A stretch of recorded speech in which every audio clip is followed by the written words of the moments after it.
السلام عليكم ورحمة الله وبركاته. إن الحمد لله نحمده ونستعينه ونستغفره ونعوذ بالله من شرور أنفسنا ومن سيئات أعمالنا من يهده الله فلا مضل له ومن يضلل فلا هادي له وأشهد أن لا إله إلا الله وحده لا شريك له وأشهد أن محمدا عبده ورسوله أما بعد. அகிலத்தை படைத்து பரிபாலிக்கக்கூடிய எல்லாம் வல்ல அல்லாஹ்வுக்கே புகழ் அனைத்தும். அல்லாஹுவின் சத்திய தூதர் எம் உயிரிலும் மேலான கண்மணி நாயகம் ஸல்லல்லாஹு அலைஹி வஸல்லம் அவர்கள் மீதும் அன்னவர்களை பின்பற்றி வாழக்கூடிய அனைத்து முஸ்லிம்கள் மீதும் எல்லாம் வல்ல அல்லாஹுவின் கருணையும் சாந்தியும் என்னென்னும் நிலவட்டுமாக. அன்பிற்குரிய அல்லாஹுவின் நல்லடியார்களே, அல்லாஹ்வுடைய பேரொருளால் சிடிஜையின் உங்கள் கேள்வி நேரம் என்ற நிகழ்ச்சியினூடாக இந்த வாரத்திற்கான உங்களுடைய கேள்விகளுக்கான பதில்களை அளிப்பதற்கு நேரலையிலூடாக உங்களை சந்திப்பதில் நாங்கள் மகிழ்ச்சி அடைகிறோம். இந்த வாரத்திலே பலதரப்பட்ட கேள்விகள் உங்களால் அனுப்பப்பட்டு முக்கியமான கேள்விகளை தெரிவு செய்து பதிலளிப்பதற்காக நாம் தயாராக இருக்கிறோம். அதில் இந்த வாரத்தில் குறிப்பாக ஒரு வீடியோ கிளிப் சமூக மன்றத்தில் பரவலாக பரப்பப்பட்டு வருகிறது. அது என்ன வீடியோ கிளிப் என்று சொன்னா, சகோதரர் முஜாஹித் இப்னு ரஸீன் அவர்கள் வீடு சம்பந்தமாக பேசிய ஒரு செய்தி மக்கள் மத்தியிலே பரவலாக பரப்பப்பட்டு வருவதோடு அதில் அவர் குறிப்பிடுகின்ற செய்திகளை பலரும் கேள்விகளாக எழுப்பி ஒரு சர்ச்சையான செய்தியாக இருப்பதனால் இதற்கு பதிலளிக்குமாறு கேட்டுக்கொண்டதற்கிணங்க இன்றைய வாரத்தில் முதலாவது கேள்வியாகவே அந்த கேள்வியை நாம் எடுத்திருக்கிறோம். அந்த வீடியோ கிளிப்ல அவர் என்ன சொல்கிறார் என்று சொன்னா, ஒருவர் வீட்டை கட்டுவதற்காக, அது தன்னுடைய வீடாக இருந்தாலும் சரி, பிறருக்கு கட்டி கொடுக்கின்ற ஒரு வீடாக இருந்தாலும் சரி, ஒரு வீடொன்றை கட்டுவதற்காக ஒருவர் செலவழிப்பது இஸ்லாத்துல ஒரு நன்மையான காரியம் கிடையாது, அதுல எந்த ஒரு நன்மையும் பெற முடியாது என்று நபி ஸல்லல்லாஹு அலைஹி வஸல்லம் அவர்களே கூறியிருக்கிறார்கள் என்று ஒரு செய்தியை குறிப்பிட்டு ஹப்பாப் இப்னு அரத் ரலியல்லாஹு அன்ஹு அவர்கள் சொல்லக்கூடியதாக வரக்கூடிய ஒரு செய்தி, இன்னல் முஸ்லிம லா யூஜர ஃபீ குல்லி ஷைஇன் யுன்ஃபிகுஹு இல்லா ஃபீ ஷைஇன் யஜ்அலுஹு ஃபீ ஹாதா துராப். ஒரு முஸ்லிம் எந்த ஒரு காரியத்திற்கு செலவழித்தாலும் அல்லாஹ் அதற்கு நன்மை தராமல் இருக்க மாட்டான். இல்லா ஃபீ ஷைஇன் யஜ்அலுஹு ஃபீ ஹாதா துராப். இந்த மண்ணுக்காக செலவழிக்கின்ற இந்த விஷயங்களை தவிர இதற்காக அல்லாஹ் கூலி கொடுக்க மாட்டான். இதை தவிர எந்த காரியத்திற்காக ஒரு மூமின் செலவழித்தாலும் அல்லாஹ் நன்மையை தருவான் என்று சஹீஹுல் புகாரியிலே இடம்பெறக்கூடிய ஒரு செய்தியை அவர் குறிப்பிட்டு, எனவே வீடு கட்டுவதற்காக வேண்டி நாங்கள் செலவழித்தால் நமக்கு நன்மை கிடைக்காது, நம்முடைய தேவைக்கு செலவழித்தாலும் சரி, தேவையில்லாமல் செலவழித்தாலும் சரி, ஆடம்பரமாக செலவழித்தாலும் சரி, வசதிக்காக செலவழித்தாலும் சரி, எந்த நிலையில செலவழித்தாலும் வீட்டுக்கு செலவழிக்கிறதுக்கு நன்மை கிடைக்காது. அதே நேரத்துல நீங்க வாகனங்களுக்கு செலவழித்தாலும் அல்லாஹ் நன்மையை தருவான், நீங்க உணவுக்காக செலவழித்தாலும் அல்லாஹ் நன்மையை தருவான், வேறு தேவைகளுக்கு செலவழித்தாலும் அல்லாஹ் நன்மையை தருவான். ஆனா ரசூலுல்லாஹ் சொன்னதனால நீங்க வீட்டுக்கு மண்ணை பயன்படுத்தி கட்டக்கூடிய ஒரு வீட்டுக்கு நீங்க செலவழிக்கிறதுக்கு அல்லாஹ் நன்மையை தரப்போறது இல்லை, அப்ப வீணான காரியமா போயிருது என்ற ஒரு கருத்துல அவருடைய அந்த காணொளி காணப்படுகிறது. அந்த காணொளியில் அவர் பேசக்கூடிய முக்கியமான செய்திகளையும் நீங்கள் பார்க்கலாம். வீடு விஷயத்துல ரசூலுல்லாஹ் கொண்டு சொல்றாங்க, வீடு கட்டுற விஷயத்துல ரசூலுல்லாஹ் சொல்றாங்க, அதாவது ஒரு ஆதமுடைய மகன் செய்யக்கூடிய எல்லா விஷயத்திலும் அவனுக்கு கூலி உண்டு, இந்த மண்ணில் அவன் செலவழிப்பதை தவிர என்று ரசூலுல்லாஹ் சொல்றாங்க. இந்த மண்ணுக்கு அவன் செலவழிக்கிற தவிர மற்ற எல்லாத்துக்கும் கூலி உண்டுன்றாங்க. அதாவது சோறு சாப்பிட்றதுல, வாகனம் ஓட்டுறதுல, மத்தத்துல இதுல எல்லாம் நிறைய கூலி. இது இவன் வீடு கட்டினான்டா, அது தேவைக்கு கட்டினாலும் சரி, தேவையில்லாம கட்டினாலும் சரி, வசதியா கட்டினாலும் சரி, ஆடம்பரமா கட்டினாலும் சரி, அவனுக்கு கூலி இல்லை. நீங்க 2 மாடி வீடு கட்டுறீங்க, ஒரு சதம் உங்களுக்கு கூலி இல்லை. இதை விளங்கிறோம். ஹலாலான முறையில வீண் விரயங்கள் இல்லாம, ஆடம்பரங்கள் இல்லாம, டெக்கோர் இல்லாம வீடு கட்டுறீங்க, உங்களுக்கு ஒரு சதம் கூலி இல்லை. அப்ப நினைச்சு பாருங்க, இல்லா ஷைஉன் யஜ்அலுஹு ஃபித் துராப். இது அதாவது ஹப்பாப் ரலியல்லாஹு அறிவிக்கக்கூடிய ஒரு செய்தி இது, சரியா? அப்போ அந்த இந்த இதுல தவிர மத்த எல்லாமே என்ன கூலி உண்டு. இப்போ ஒரு வீடு நீங்க கட்டுறீங்க, ஒரு வீடு ஃபுல்லா கட்டுறீங்க, ஒரு வீண் விரையும் செய்யல, ஹலாலான இது, அதுல எல்லா விஷயம் செஞ்சாலும் ஒரு செங்கலுக்கு உங்களுக்கு கூலி இல்லை. அப்ப வாழ்க்கையில சம்பாதிச்ச 10 வருஷத்தை புதைக்கிறோம், 10 வருஷத்தை புதைச்சதுல எங்களுக்கு ஒரு சதம் கூலி இல்லைண்டா ஒரு முஸ்லீம் எப்படி யோசிக்கணும்? ஹராம் செய்யல, அவன் ஹராம் செய்யல, ஆனா அவனுக்கு கூலி வழங்கப்பட மாட்டாது என்று ரசூல் ஸல்லல்லாஹு அலைஹி வஸல்லம் சொல்றாங்க. அன்பிற்குரியவர்களே, அப்ப அவர் என்ன சொல்கிறார்? வீட்டுக்காக செலவழிப்பதனால உங்களுக்கு நன்மை கிடைக்காது. இப்ப எல்லா சகோதரர்களுக்கும் ஒரு சர்ச்சை ஏற்படுது. நாங்க ரொம்ப கஷ்டப்பட்டு ரொம்ப தியாகம் செஞ்சு, ஒரு சில சகோதரர்கள் வெளிநாடுகளில் பல வருடங்களாக இருந்து கொண்டு தன்னுடைய குடும்பங்களை விட்டெல்லாம் தூரமாக இருந்த வீட்டை கட்டுறதுக்காக பாடுபடுவாங்க. அப்ப இவ்வளவு கஷ்டப்பட்டு ஒரு 30-40 வருஷம் நாங்க உழைக்கிற உழைப்ப ஒரு வீட்டுக்காக வேண்டி நாங்க போடுறோமே, இதுல நன்மையே கிடைக்காதுன்னு சொன்னா ஒரு வீணான காரியத்துக்காக வேண்டியா நாங்க இவ்வளவு பாடுபடுறோம். அல்லது ஒருத்தர் உள்நாட்டிலே இருந்து அவர் சம்பாதிக்கின்ற சம்பாத்தியத்தை மிச்சம் பிடிச்சு தனக்கென்று ஒரு இல்லிடத்தை ஏற்படுத்திக் கொள்வதற்காக வேண்டி செலவழிக்கிறார். இப்படி செலவழிப்பதனால ஒரு நன்மையுமே கிடைக்காது என்று இருந்தால் இதுல இவ்வளவு மெனக்கெடுறது எந்த அளவுக்கு தேவை இருக்குது, வீணான காரியமா போயிருது என்றெல்லாம் மனசங்கடப்படுறாங்க. அப்ப இந்த சகோதரர் முஜாஹித் இப்னு ரஸீன் அவர்கள் சொல்லக்கூடிய விதத்தில் நபிகள் நாயகம் ஸல்லல்லாஹு அலைஹி வஸல்லம் அவர்கள் இப்படி வீடு கட்டுறத தடுத்து இருக்கிறாங்களா? வீடு கட்டுறதுக்கு எந்த நன்மையும் இல்லை என்று சொல்லி இருக்கிறார்களா? வீடு கட்டுவதற்காக பாடுபடுவது வீணான காரியம் போன்ற கருத்தில் நபி ஸல்லல்லாஹு அலைஹி வஸல்லம் அவர்கள் ஏதாவது சொல்லி இருக்கிறாங்களா என்பதை நாம் ஆய்வு செய்து பார்ப்பதற்கு கடமைப்பட்டிருக்கிறோம். இவர் குறிப்பிடும் செய்திக்கு செல்வதற்கு முன்பதாக திருக்குர்ஆனிலும் ஹதீசுகளிலும் வீடுகள் சம்பந்தமாக ஏராளமான செய்திகளை நாங்கள் பார்க்கிறோம். எப்படி அந்த செய்திகள் வருகிறது என்று சொன்னால், வீடு கட்டுவதை அல்லாஹ்வுடைய ஒரு அருளாகவும், வீடுகள் விசாலமாக இருப்பது அல்லாஹ் செய்த ஒரு பாக்கியமாகவும், மூமின்களுக்கு முஸ்லிம்களுக்கு மகிழ்ச்சியை அளிக்கக்கூடிய ஒரு காரியமாகவும், அல்லாஹ்வுடைய ஒரு கட்டளை பிரகாரம் வீடு கட்டுவது வலியுறுத்தப்பட்டதை போன்றும் பல செய்திகளை நாங்கள் குர்ஆன் ஹதீஸிலிருந்து பார்க்கிறோம். அப்ப அந்த செய்திகளை நாங்கள் ஒவ்வொன்றாக தனித்தனியாக பிரித்து ஆய்வு செய்து பார்க்கின்ற நேரத்துல வீடு கட்டுவதனால் நமக்கு ஒரு நன்மையே கிடைக்காது என்ற கருத்து பெற முடியாததாக இருக்கிறது. எந்த அளவுக்கு அந்த செய்திகள் வருதுன்னு சொன்னா, அல்லாஹு தஆலா 7வது அத்தியாயத்துல 74வது வசனத்துல சூரத்துல் ஆராஃப்ல இவ்வாறு குறிப்பிடுகிறார். வதுகுரு இது ஜஅலகும் ஹுலஃபா மின் பாதி ஆதின், ஆது சமூகத்துக்கு பிறகு உங்களை அல்லாஹ் வழித்தோன்றல்களாக ஆக்கியிருப்பதை நீங்கள் நினைத்து பாருங்கள். வபவ்வஅகும் ஃபில் அர்லி, அல்லாஹ் பூமியிலே உங்களுக்கு வசிப்பிடத்தை அமைத்து தந்தான். தத்தஹிதூன மின் சுஹூலிஹா குசூரா, அதன் மென்மையான பகுதிகளில் நீங்கள் மாளிகைகளை அமைத்துக் கொள்கிறீர்கள். வதன்ஹிதூனல் ஜிபால புயூதா, மலைகளை குடைந்து வீடுகளை அமைத்துக் கொள்கிறீர்கள். ஃபதுகுரு ஆலா அல்லாஹி, அல்லாஹ் உங்களுக்கு செய்த அருட்கொடைகளை நீங்கள் நினைத்து பாருங்கள். வலா தஸௌ ஃபில் அர்லி முஃப்ஸிதீன், பூமியிலே வரம்பு மீறி குழப்பம் செய்து திரியாதீர்கள் என்று அல்லாஹ் தஆலா இந்த வசனத்துல சொல்றான். அப்ப அல்லாஹ் தஆலா ஆது சமூகத்துக்கு பிறகு வந்த சமூது சமூகம் மலைகளை குடைந்து வீடுகளை அமைத்து கொண்டு வாழ்ந்ததாகவும், பூமியிலே மென்மையான பகுதிகளில் பெரிய மாளிகைகளை அமைத்து வாழ்ந்ததாகவும் அல்லாஹ் சொல்கிறான். இது அல்லாஹ் சொல்லிட்டு அல்லாஹ் என்ன சொல்றான்? ஃபதுகுரு ஆலா அல்லாஹ், அல்லாஹ்வுடைய அருட்கொடைகளை நீங்கள் நினைத்து பாருங்கள், அல்லாஹ் செய்த பாக்கியங்களை நினைத்து பாருங்கள் என்று அல்லாஹ் சொல்றான். இப்போ வீடு கட்டுவது, வீடொன்று விசாலமாக அமைப்பது, ஒரு மாளிகையை அமைப்பது என்பது அல்லாஹ் மனிதர்களுக்கு செய்கின்ற ஒரு பாக்கியமாக அல்லாஹ் சொல்கிறான். எது அல்லாஹ்வுடைய பாக்கியத்தில் உள்ள ஒரு காரியமாக இருக்குமோ அதற்காக செலவழிப்பது மார்க்கம் நன்மை பெற்று தராத ஒரு காரியமாக சொல்லுமா? நாங்கள் சிந்திக்கணுமா இல்லையா? எல்லாடு அருட்கொடைன்னு அல்லாஹ் சொல்றான். அந்த அருட்கொடைக்காக ஒருத்தர் செலவழிக்கிறார், அந்த அருளை பெறுவதற்காக வேண்டி ஒருத்தர் முயற்சி செய்தால் அதுக்கு நன்மை கிடைக்காது என்று சொல்லலாமா? நன்மை கிடைக்கும் என்பதனால்தான் அல்லாஹ் அருள் என்று சொல்கிறான். அப்போ வீடு என்பது அல்லாஹ்வுடைய அருள் என்றால், அல்லாஹ் செய்த ஒரு நிஅமத் என்றால், அதற்காக நாங்கள் செலவழிக்கிறது எப்படி நன்மை பெற்று தராது என்று வரும் என்பதை நாங்கள் சிந்திக்க வேண்டும். அடுத்ததாக அல்லாஹ் தஆலா 25வது அத்தியாயத்துல 10வது வசனத்துல எப்படி சொல்றாருன்னா, தபாரக்கல்லதி இன்ஷா ஜஅல லக கைரம் மின் தாலிக, அல்லாஹ் நாடினால் பாக்கியமான இறைவன் நபியே உங்களுக்கு இதைவிட சிறந்த செல்வங்களை உங்களுக்கு வழங்கக்கூடும்.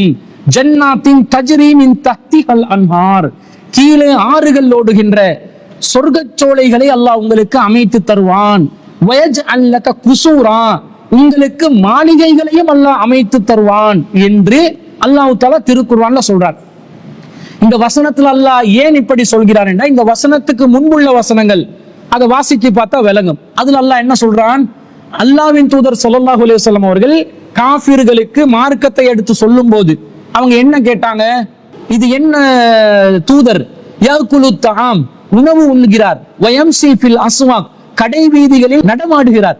இப்படி இவர் சாதாரண நம்மளை போலவே இருக்கும் பொழுது இவரை எப்படி நாங்கள் தூதராக ஏற்றுக்கொள்ளலாம் என்று சொல்லி, உங்களை தூதரா நாங்க ஏற்றுக்கொள்றதா இருந்தா வானத்திலிருந்து ஒரு வானவர் உங்களோடு வந்து உங்களுடன் சேர்ந்து நமக்கு எச்சரிக்கை செய்ய வேண்டும், அல்லது உங்களுக்கு ஒரு விசாலமான தோட்டம் இருக்க வேண்டும், அதிலே அல்லாஹ்வுடைய கருவூலங்கள் புதையல்கள் இருக்க வேண்டும், அதை எல்லாத்தையும் நீங்க காட்டினாதான் நீங்க இறைவனுடைய தூதர் என்று நாங்க நம்புவோம் என்று மக்கத்து காஃபிர்கள் சொன்னார்கள்.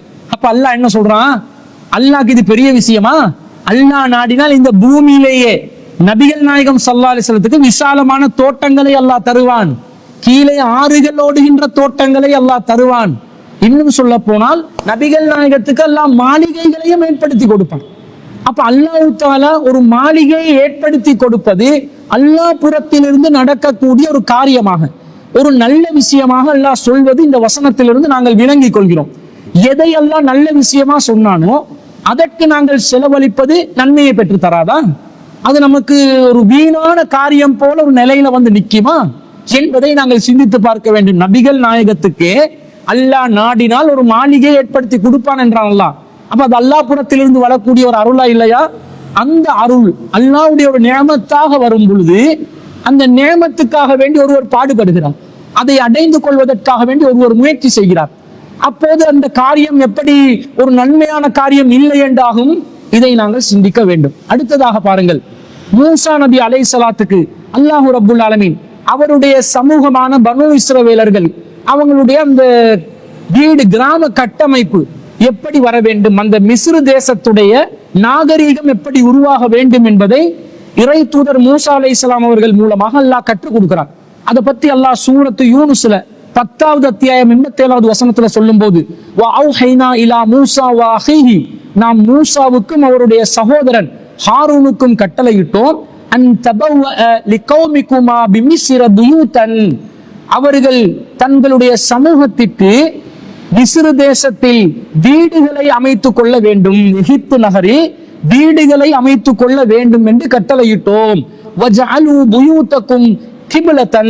அந்த வீடுகளை எதிர்நோக்கு நிற்கக்கூடிய நிலையில் அமைத்துக் கொள்ள வேண்டும் என்று நாம் அந்த மூசா அலைஹிஸ்ஸலாம் அவர்களுக்கும் ஹாரூன் அலைஹிஸ்ஸலாம் அவர்களுக்கும் கட்டளையிட்டோம் என்று அல்லாஹ் சொல்கிறான்.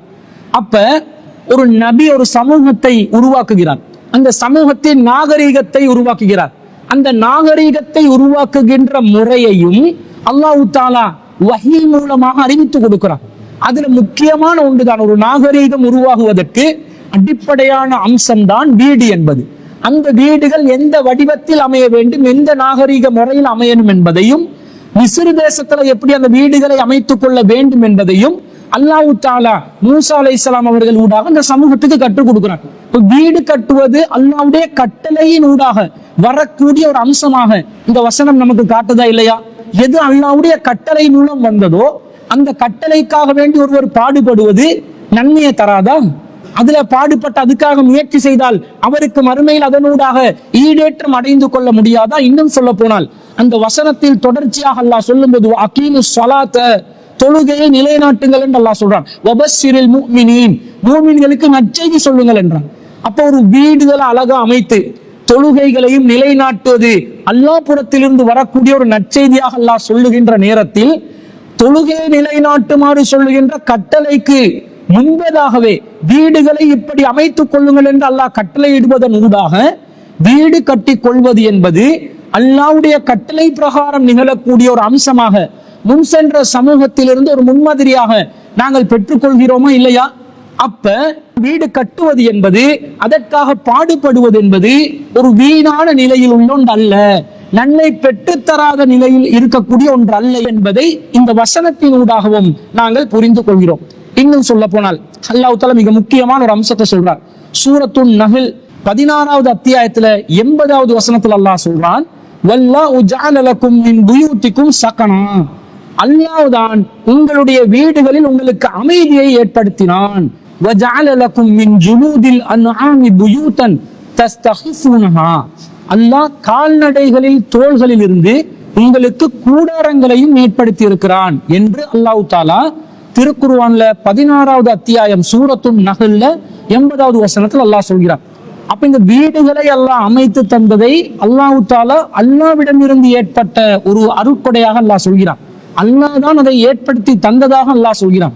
எதை அல்லாஹ் ஏற்படுத்தி தருகிறானோ அதுல நாங்க முயற்சி செய்தால் நமக்கு நன்மை கிடைக்காதா? அதற்காக நாங்கள் பாடுபட்டால் நமக்கு கூலி கிடைக்காதா? இதை சிந்தித்து பார்க்க வேண்டும். இன்னும் சொல்ல போனால் வீடுகள்ல அல்லாஹ் நமக்கு அமைதியை தருகிறான். சக்கீனத் என்று சொல்லக்கூடிய இந்த அமைதி அல்லாஹ்விடம் இருந்து வீடுகள்ல தான் நமக்கு ஏற்படுதாம். அல்லாஹ்வுடைய அமைதியை பெற்றுக்கொள்வதற்காக நாங்கள் ஒரு இல்லத்தை எழுப்பினான். அல்லாஹ்வுடைய சக்கீனத்தை பெற்றுக்கொள்வதற்காக வேண்டி ஒரு இல்லத்துக்காக நாங்கள் முயற்சி செய்வது நன்மை பெற்றுத்தராது என்ற கருத்து எப்படி வரும்? அடுத்த வசனத்துல அதே சூரத்துன் நஹ்ல்ல அடுத்த வசனத்துல அல்லாஹ் சொல்கிறான், வல்லாஹு ஜஅல லக்கும் மிம்மா ஹலக லிலாலன். அல்லாஹ் படைத்தவற்றிலிருந்து நிழல்களை ஏற்படுத்துகிறான். வஜஅல லக்கும் மினல் ஜிபாலி அக்னானன். மலைகளில் உங்களுக்காக குகைகளையும் அல்லாஹ் ஏற்படுத்தியதாக அந்த வசனத்தில் அல்லாஹ் சொல்கிறார். மலைகள்ல ஆரம்ப கால மனிதர்கள் குகைகளை அமைத்துக் கொண்டு வாழ்ந்தார்கள். ஆரம்ப கால மக்களுடைய இருப்பிடமாகவும் குகைகள் இருந்தன. ஆரம்ப காலத்துல ஆன்மீக ரீதியான வழிபாட்டு தலங்களுக்காகவும் குகைகளை மக்கள் பயன்படுத்தி கொண்டார்கள். அப்ப மக்கள் வசிப்பிடமாக குகைகளை, மலைகளை குடைந்து குகைகளை அமைத்து கொண்டு வாழ்ந்தார்களே, இது அல்லாஹ் ஏற்படுத்தி தந்ததாக அல்லாஹ் சொல்கிறான். அப்ப இதுல எல்லாம் நாங்க முயற்சி செஞ்சு நாங்க ஒரு வீடு அமைத்துக் கொண்டால், ஒரு மலையை குடைந்து குகையை அமைத்துக் கொண்டால், இதுல எல்லாம் நமக்கு எந்த ஒரு நன்மையும் கிடைக்காது என்பது இந்த வசனங்களுக்கு மாற்றமான கருத்தாக இருப்பதை பார்க்கிறோம். இன்னும் சொல்ல போனா அல்லாஹ் 24வது அத்தியாயத்துல சூரத்துன் நூர்ல 36வது வசனத்துல என்ன சொல்கிறான்? ஃபீ புயூத்தின் அதினல்லாஹு அன் துர்ஃபஅ. இல்லங்கள் உயர்த்தப்படுவதை அல்லாஹ் அனுமதிக்கின்றான் என்று அல்லாஹ் சொல்கிறான். இந்த வசனம் பொதுவாக இல்லங்கள் சம்பந்தமாக பேசுகிறது. இதை நாங்கள் பள்ளிவாசலுக்குரியதாகவும் நாங்கள் அதனுடைய அடுத்த தொடரை பார்க்கும் போது கருத்தாக எடுத்துக்கொள்ளலாம். ஆனா பொதுவாக இங்க பயன்படுத்தப்பட்ட வார்த்தை என்ன? புயூத் என்று அல்லாஹ் சொல்கிறான், வீடுகள் என்று அல்லாஹ் சொல்கிறான்.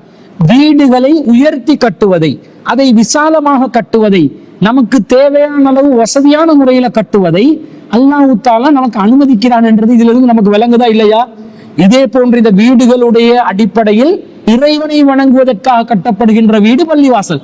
அந்த பள்ளிவாசல்கள் நீங்க என்ன செய்யலாம்? உயர்த்தலாம், அதை நீங்கள் விசாலமா வச்சு கொள்ளலாம், கட்டி கொள்ளலாம் என்று அல்லாஹ் தஆலா நமக்கு அனுமதி தந்திருப்பதை நாங்கள் பார்க்கிறோம். அதே போன்று அல்லாஹ் தஆலா திருக்குர்ஆன்ல 9வது அத்தியாயத்தில் 24வது வசனத்தில் அல்லாஹ் என்ன சொல்கிறான் என்றால், மக்கள் விரும்பக்கூடிய விஷயங்களை பற்றி அல்லாஹ் பேசுகின்ற நேரத்துல வமசாகினு தர்லவுனஹா, நீங்கள் திருப்தி அடையக்கூடிய வீடுகள் என்ற வார்த்தையை அல்லாஹ் பயன்படுத்துறான். மனுஷனுக்கு மன திருப்தி, மனுஷனுக்கு மனசுல சந்தோஷத்தை ஏற்படுத்தக்கூடிய அம்சமாக வீடுகள் இருப்பதாக இந்த வசனத்துல அல்லாஹ் சொல்வதை நாங்கள் பார்க்கிறோம். எதுல மனிதர்களுக்கு மன திருப்தி இருக்குமோ, எதுல மனிதர்களுக்கு மனசுக்கு சந்தோஷம் இருக்குமோ, அந்த வீட்டை அமைத்துக் கொள்வதற்காக வேண்டி மனிதன் பாடுபட்டால் நன்மையே கிடைக்காது என்பது இந்த வசனங்கள்ல இருக்கக்கூடிய கருத்துகளுக்கு மாற்றமாக இருப்பதை நாங்கள் பார்க்கிறோம். இன்னும் சொல்ல போனால் சுலைமான் அலைஹிஸ்ஸலாம் அவர்கள் வாழ்வதற்காக ஒரு மாளிகையை அமைத்துக் கொண்டார்கள். அந்த மாளிகையில பக்கத்து நாட்டு ராணி சுலைமான் அலைஹிஸ்ஸலாம் அவர்களை சந்திப்பதற்காக வருகின்ற நேரத்துல அவர்களுடைய கீழாடையை உயர்த்தி கொண்டு வருகிறார்கள். அந்த நேரத்துல சுலைமான் அலைஹிஸ்ஸலாம் அவர்கள் என்ன சொன்னார்கள்?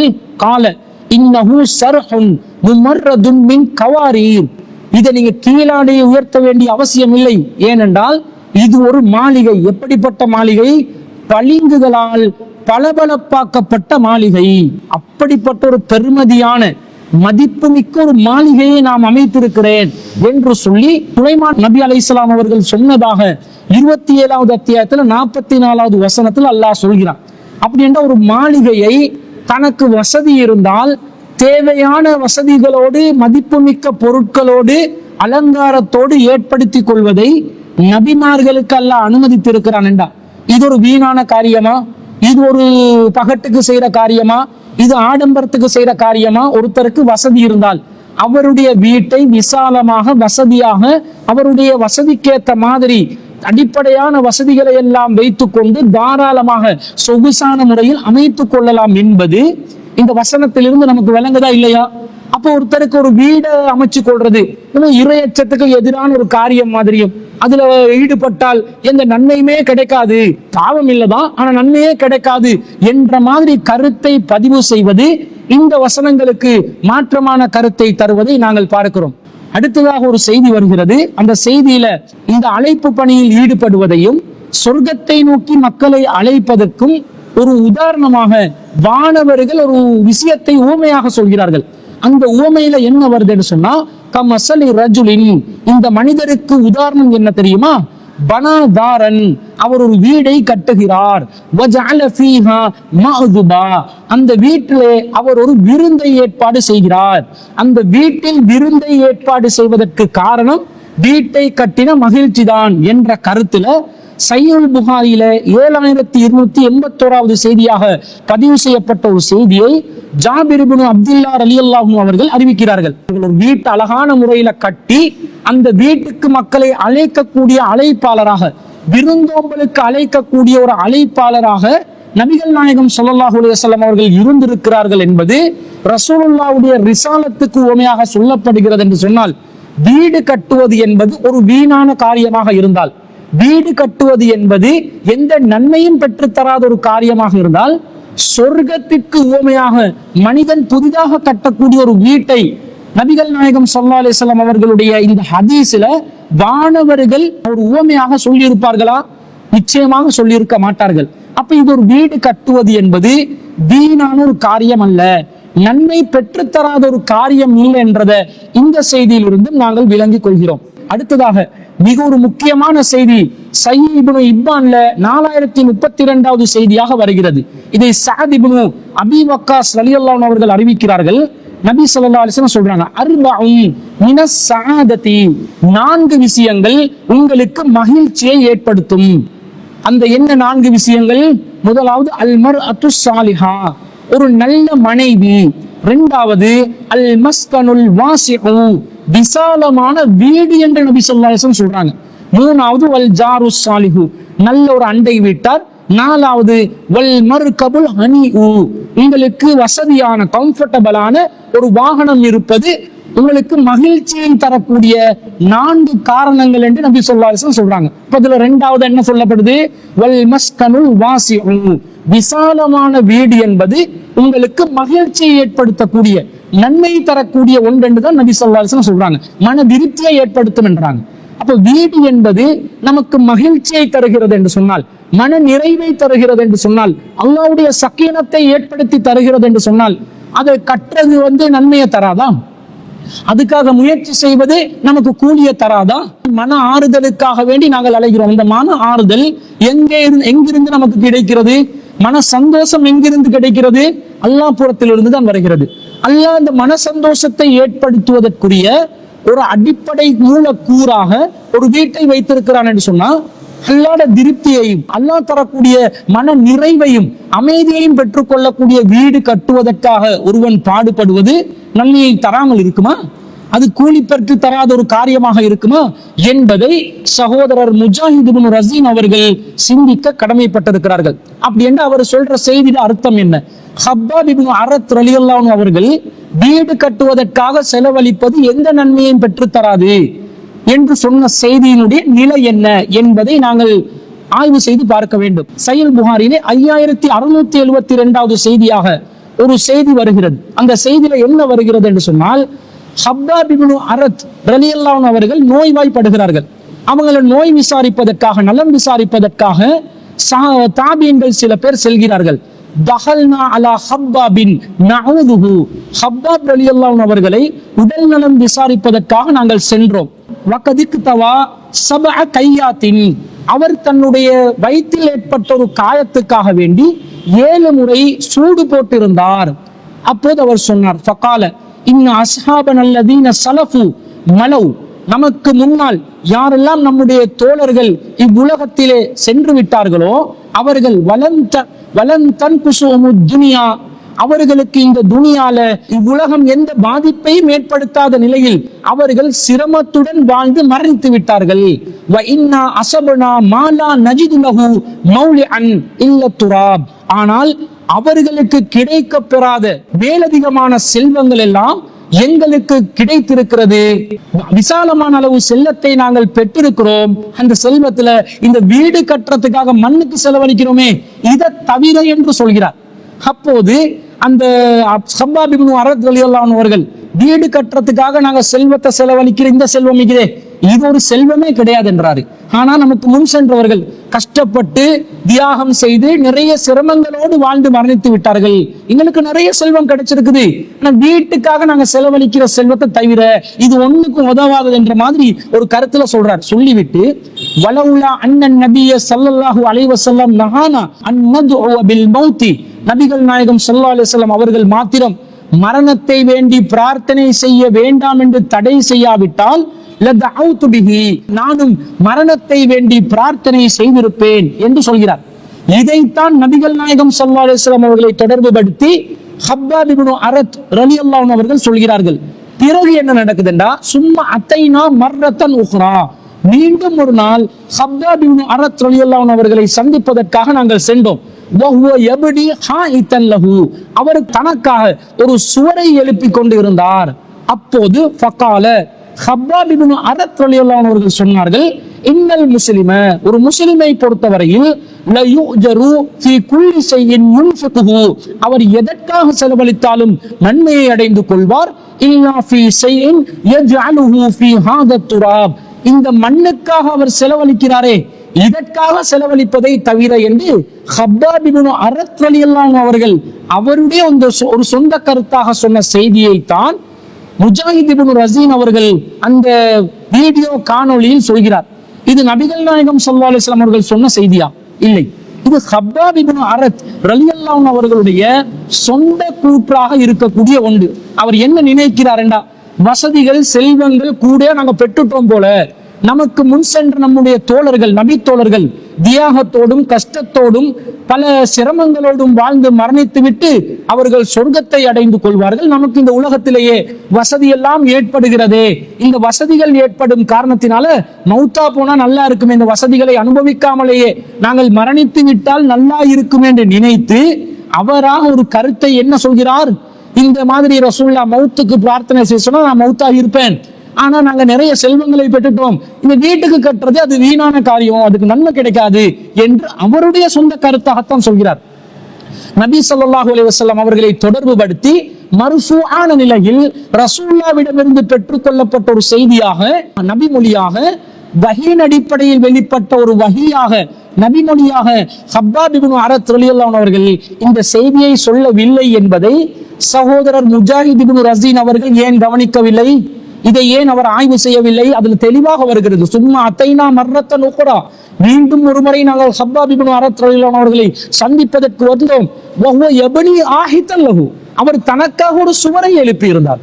ஹப்பாப் ரலியல்லாஹு அன்ஹு அவர்கள் இந்த செய்தியை கூட எப்ப சொல்றாரா, அவர் ஒரு சுவரை எழுப்பி கொண்டு, மண்ணுக்கு செலவழிக்கிறது அர்த்தம் இல்ல, நன்மையே கிடைக்காது, நமக்கு முன் சென்ற நம் தோழர்கள் எல்லாம் நன்மையே அடைந்து விட்டார்கள் என்று சொல்லிட்டு இதுக்கு எந்த நன்மையும் கிடைக்காது, மண்ணுக்கு செலவழிக்கிறது அர்த்தமே இல்லை என்று சொல்லிக்கொண்டே ஒரு சுவரை எழுப்பினார் என்று வருது. அப்ப இந்த செய்தி நபிகள் நாயகம் ஸல்லல்லாஹு அலைஹி வஸல்லம் அவர்களிடமிருந்து பெற்றுக்கொண்ட ஒரு செய்தியாக இருந்தால் என்ன செய்தி? இன்னல் முஸ்லிம லா யூஜரு ஃபீ குல்லி ஷைஇன் யுன்ஃபிகுஹு இல்லா ஃபீ ஷைஇன் யஜ்அலுஹு ஃபீ துராப், ஒரு மூமின் எதற்கு செலவழித்தாலும் நன்மையை பெற்றுக் கொள்வார், இந்த மண்ணுக்கு செலவழிக்கிறத தவிர என்பது ரசூல் ஸல்லல்லாஹு அலைஹி வஸல்லம் அவர்களிடமிருந்து நேரடியாக பெற்றுக்கொண்ட ஒரு நபிமொழியாக இருந்தால், வஹீ மூலம் பெற்றுக்கொண்ட ஒரு செய்தியாக இருந்தால், ரசூலுல்லாஹ்வுடைய வாயிலிருந்து வந்த ஒரு சொல்லாக இருந்தா, இந்த செய்தியை சொல்லிக்கொண்டே, நபிமொழியை சொல்லிக்கொண்டே ஒரு சுவரை எழுப்பி இருப்பாரா? எது நன்மையே தராதென்று ரசூலுல்லாஹ் சொன்னாங்களோ அதை சொல்லிக்கொண்டே, நன்மை தராத ஒரு காரியத்தை ரசூலுல்லாஹ் சொல்லிட்டாங்க, இதுக்கு செலவழிக்கிறது அர்த்தமே இல்லை, நமக்கு முன் சென்றவங்க இப்படி வசதிகளை காணவும் இல்லை என்று நான் மௌத்தா போக நினைக்கிறேன், இதை நான் பிரார்த்தனை செஞ்சிருப்பேன் ரசூலுல்லாஹ் தடை செய்யாவிட்டால் என்று சொல்லிக்கொண்டே ஒரு சுவரை எழுப்பி இருப்பாரா? சுவரை எழுப்புறது அர்த்தம் இல்லை என்று சொல்லி அவர் விளங்கி கொண்டே அந்த சுவரை எழுப்பினார் என்று இந்த செய்தி வருகிறது. அது எப்படி இருக்குது தெரியுமா? ரசூலுல்லாஹ் சொன்னதாக இந்த செய்தி வந்திருந்தால் ரசூலுல்லாஹ் சொன்ன செய்தியை கேலி செய்யற மாதிரி ஒரு நிலையா இல்லையா? ரசூலுல்லாஹ் சுவரை எழுப்புறதெல்லாம் வீடு கட்டுறதெல்லாம் வீணான காரியம் என்றாங்க, ஆனா நான் வீணான காரியத்தை செய்வேன், ஆனா ரசூலுல்லாஹ் சொன்ன செய்தியையும் சொல்லுவேன் என்றா இது நபி மொழியை ஒரு கிண்டல் பண்ற மாதிரி, அதை ஒரு நையாண்டி பண்ற மாதிரி ஒரு நிலையா இல்லையா? அப்ப ஹப்பாப் இப்னு அரத் ரலியல்லாஹு அன்ஹு அவர்கள் அந்த மாதிரி ஒரு நிலையில் நபி மொழி ஒன்றை கடைபிடிப்பாரா? நபி தோழர்களுடைய பொதுவான அடிப்படை என்ன? எதை சொல்வார்களோ, நபி மொழியாக எதை அறிவிப்பார்களோ அதை அவர்களுடைய வாழ்க்கையில கடைபிடிப்பார்களா இல்லையா?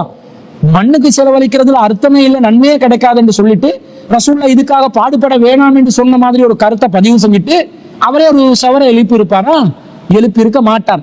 அப்ப இது நபி மொழி அல்ல, இது ஹப்பாப் பின் அரத் ரலியல்லாஹு அன்ஹு அவர்களுடைய தனிப்பட்ட ஒரு கருத்தாகத்தான் இந்த புகாரியில் வரக்கூடிய செய்தியை நாங்கள் பார்க்கிறோம். இதே கருத்துல திருமிதியில 2407வது செய்தியாக ஒரு செய்தி வருகிறது. அதுல இதே ஹப்பாப் இப்னு அரத் ரலியல்லாஹு அன்ஹு அவர்கள் சொன்னதாக ஹாரிசா இப்னு முவர்ரிப் என்று சொல்லக்கூடிய ஒரு தாபி அறிவிக்கிறார். அத்தைனா ஹப்பாபன் நஊதுஹு வகத் இக்தவா சபஅ கையாத். ஹப்பாப் இப்னு அரத் ரலியல்லாஹு அன்ஹு அவர்கள் தனது வயிற்றில் 7 முறை சூடு போட்டிருக்கக்கூடிய நிலையில் நாங்கள் அவரிடம் சென்றோம். அப்போது லக்கது தவாலா மரலி, அவருடைய அந்த நோயின் காரணமாக, வேதனையின் காரணமாக அவர் என்ன சொன்னார் தெரியுமா? வலவுலா அன்னி சமயத்து ரசூலுல்லாஹி ஸல்லல்லாஹு அலைஹி வஸல்லம் யகூல், நான் ரசூலுல்லாஹ் சொன்ன செய்தி ஒன்றை மாத்திரம் கேட்டிராவிட்டால் லா தமன்னவுல் மௌத லதமன்னைது, மௌத்தை மாத்திரம் பிரார்த்தனை செய்ய வேண்டாம் என்று ரசூலுல்லாஹ் சொன்ன செய்தியை மாத்திரம் நான் செவிமடுக்காமல் இருந்திருந்தால் லதமன்னைது, நானும் மரணத்தை வேண்டி பிரார்த்தனை செய்திருப்பேன் என்று சொல்கிறார். அப்ப ரசூலுல்லாஹ்வை தொடர்புபடுத்தி மர்ஃபூஆன நிலையில் ஹப்பாப் இப்னு அரத் ரலியல்லாஹு அன்ஹு சொல்லக்கூடிய செய்தி இந்த மரணத்தை வேண்டாம் என்பதுதான். அதற்கு பிறகு வகால, மேலும் ஹப்பாப் அவர்கள் சொன்னார்கள், யூஜருர் ரஜுலு ஃபீ நஃபகதிஹி குல்லிஹா இல்ல துராப், ஒரு மனிதனுக்கு எதற்காக வேண்டி அவன் செலவழித்தாலும் அவன் நன்மையை பெற்றுக் கொள்வான். இல்ல துராப், இந்த மண்ணுக்காக, வீட்டுக்காக, கட்டிடத்துக்காக செலவழிப்பதை தவிர, அவ் கால ஃபில் பினா, அல்லது கட்டிடம் என்று அவர் சொன்னார் என்று இந்த திருமிதியில செய்தி வருது. திருமிதி செய்தியிலும் ஹப்பாப் இப்னு அரத் ரலியல்லாஹு அன்ஹு அவர்களுடைய சொந்த கூற்றாகத்தான் பதிவு செய்யப்படுகிறது. ரசூலுல்லாஹ்வை தொடர்புபடுத்தி சொல்லக்கூடிய செய்தியில மரணத்தை விரும்ப வேண்டாம் என்றுதான் வருகிறதே தவிர, மண்ணுக்காக செலவழிப்பதை தவிர மற்றவற்றுக்கு அல்லாஹ் கூலி தருவான் என்று சொன்னதாக வரவில்லை. அப்ப இந்த செய்தியில இது ஹப்பாப் ரலியல்லாஹு அன்ஹு அவர்களுடைய தனிப்பட்ட செய்தியாக பார்க்கிறோம். மேலும் இந்த அறிவிப்பாளர் வரிசையிலும், இந்த ஹதீஸ்ல வரக்கூடிய அறிவிப்பாளர் வரிசையிலும் குளறுபடி இருக்கிறது. இதை யார் அறிவிக்கிறார் என்றா, ஹப்பாப் ரலியல்லாஹு அன்ஹு அவர்களுடைய இந்த செய்தி ஹாரிசா இப்னு முவர்ரிப் என்று சொல்லக்கூடிய தாபி ஒருவர் அறிவிக்கிறார். அவரிடமிருந்து அபி இஸ்ஹாக் என்பவர் தான் கேட்கிறார். அவரிடமிருந்து ஷரீக் என்பவர் கேட்கிறார். இந்த ஷரீக் என்பவரும் அபு இஸ்ஹாக் என்பவரும் ததிலை செய்யக்கூடியவர்கள். ததிலை செய்யறா இருட்டடிப்பு செய்வாங்க. நேரடியாக யாரிடமிருந்து செவிமடுத்தார்களோ அந்த ஆக்களை வைத்து சொல்லாமல், செவிமடுத்த அறிவிப்பாளர்களை வைத்து சொல்லாம, அவங்க செவிமடுக்காமலேயே ஒரு அறிவிப்பாளரை தொட்டு அறிவிப்பாங்க. அப்ப இடையில யாராவது ஒரு அறிவிப்பாளர் விடுபட்டு இருப்பார். அப்ப இருட்டடிப்பு செஞ்சு தனக்கு யாரு சொன்னார் என்ற செய்தியை அவங்க விட்டு விட்டு அறிவிக்கக்கூடிய நிலையில் தான் ஷரீக் என்பவர் இருக்கிறார், அபு இஸ்ஹாக் என்பவர் இருக்கிறார். அப்ப இப்படி ததிலை செய்யக்கூடிய நிலையில் இருப்பவர்களை எந்த மாதிரி நிலையில ஏற்றுக்கொள்ளலாம் என்று சொன்னா, அண்ணென்ற வார்த்தையில் அவங்க போட்டா ஏற்றுக்கொள்ள மாட்டாங்க. இது எல்லாருக்கும் தெரியும், முஜாஹித் இப்னு ரஸீன் அவர்களுக்கும் தெரியும். அன் என்ற வார்த்தையை பயன்படுத்தி அவர்கள் ஒரு செய்தியை சொன்னால் ஏற்றுக்கொள்ள மாட்டார்கள். சமயத்து என்று நேரடியாக கேட்டதற்குரிய வாசகம் இருந்தால்தான் ததிலை செய்பவர்களுடைய ஹதீசுகளை ஏற்றுக்கொள்வார்கள். அப்ப இங்கே ஷரீக் என்பவர் ததிலை செய்கிற ஒருவர், அவர் அபு இஸ்ஹாக் என்பவரிடம் அறிவிப்பதாக வருகிறது, அன் என்றுதான் வருகிறது. அஹ்பர்னா ஷரீக்குன் அன் அபி இஸ்ஹாக், அபி இஸ்ஹாக் என்பவரிடமிருந்து ஷரீக் அவரிடமிருந்து அறிவிக்கிறார். அப்ப அவரிடமிருந்து கேட்டன் என்ற வார்த்தை வரல. அப்ப அபு இஸ்ஹாக் என்பவரும் ஹாரிசா இப்னு முவர்ரிப் என்று சொல்லக்கூடியவரிடமிருந்து நேரடியா செவிமடுத்ததா வரல, அவரும் அன் என்றுதான் அறிவிக்கிறார். அன் ஹாரிசத் இப்னு முவர்ரிப் என்று வருகிறது. அப்ப இவரும் ததிலை செய்பவர் என்றதனால இந்த செய்தியும் பலவீனமான செய்தியாக இருக்கிறது.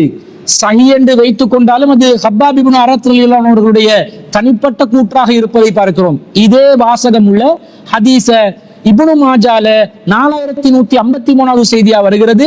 இதே ஷரீக் என்பவரும் அபு இஸ்ஹாக் என்பவரும் இந்த செய்திகளில் இடம்பெறுவதனால இவர்கள் இருவரும் ததிலை செய்பவர்கள் என்பதனால அன்போட்டு அறிவித்ததனால இந்த செய்தியும் பலவீனமான செய்தியாக வருகிறது. இந்த செய்தியிலும் இப்னு மாஜா செய்தியிலும் ஹப்பாப் இப்னு அரத் ரலியல்லாஹு அன்ஹு அவர்களுடைய தனிப்பட்ட கூற்றாக வருவதை நாங்கள் பார்க்கிறோம். அதே போன்று தபரானியில் மோஜமுல் கபீர்ல ஒரு செய்தி வருகிறது. அதே போன்று இப்னு ஹிப்பான்ல ஒரு அறிவிப்பு வருகிறது. இந்த எல்லா அறிவிப்புகளையும் பலவீனங்கள் நிறைந்திருப்பதை நாம் பார்க்கிறோம். அது மாத்திரமல்லாமல் இன்னொரு கருத்துல ஒரு செய்தி வருது. எப்படி வருது என்று சொன்னா, ரசூல் ஸல்லல்லாஹு அலைஹி வஸல்லம் சொன்னதாக அனஸ் இப்னு மாலிக் ரலியல்லாஹு அன்ஹு அவர்கள் அறிவிக்கக்கூடிய ஒரு செய்தி. இது எதுல வருதுன்னு சொன்னா அபூதாவுதுல 4559வது செய்தியாக வருகிறது. அன்ன ரசூலுல்லாஹி ஸல்லல்லாஹு அலைஹி வஸல்லம் ஹரஜ, ரசூல் ஸல்லல்லாஹு அலைஹி வஸல்லம் வெளியேறினார்கள், ஒரு பயணத்துல வெளியேறாங்க. ஃபரஆ குப்பத்தன் முஸ்ரிஃபத்தன், அவர் ஒரு விசாலமான உயர்த்தப்பட்ட ஒரு குப்பாவை காணுகிறார்கள். குப்பா என்று சொன்னா உங்களுக்கு தெரியும், ஒரு குவி மாடம், ஒரு குப்பாவை காணுகிறார்கள். அந்த குப்பாவை காண்டோடனே ஃபகால மா ஹாதிஹி, இது என்னன்னு கேட்கிறாங்க.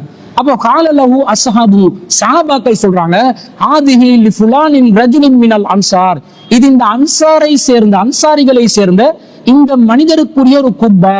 ஒருவர் வீடை கட்டி ஒரு குப்பாவையும் சேர்த்து மேலதிகமா கட்டி வச்சிருக்கிறார், அன்சாரிகள் ஒருவர். அதை ரசூல்லா கண்டோன்னு ஏண்டாண்டு கேட்கிறாங்க, இது அன்சாரிகள் ஒருத்தர் கட்டி இருக்கிற குப்பான்றாங்க. ஃபகால ஃபசகத வஹமலஹா ஃபீ நஃப்ஸிஹி, ரசூல்லா மௌனமா இருக்கிறாங்க, தன்னுடைய உள்ளத்தில் அப்படியே ஒரு செய்தியை வைத்துக் கொள்கிறார்கள்.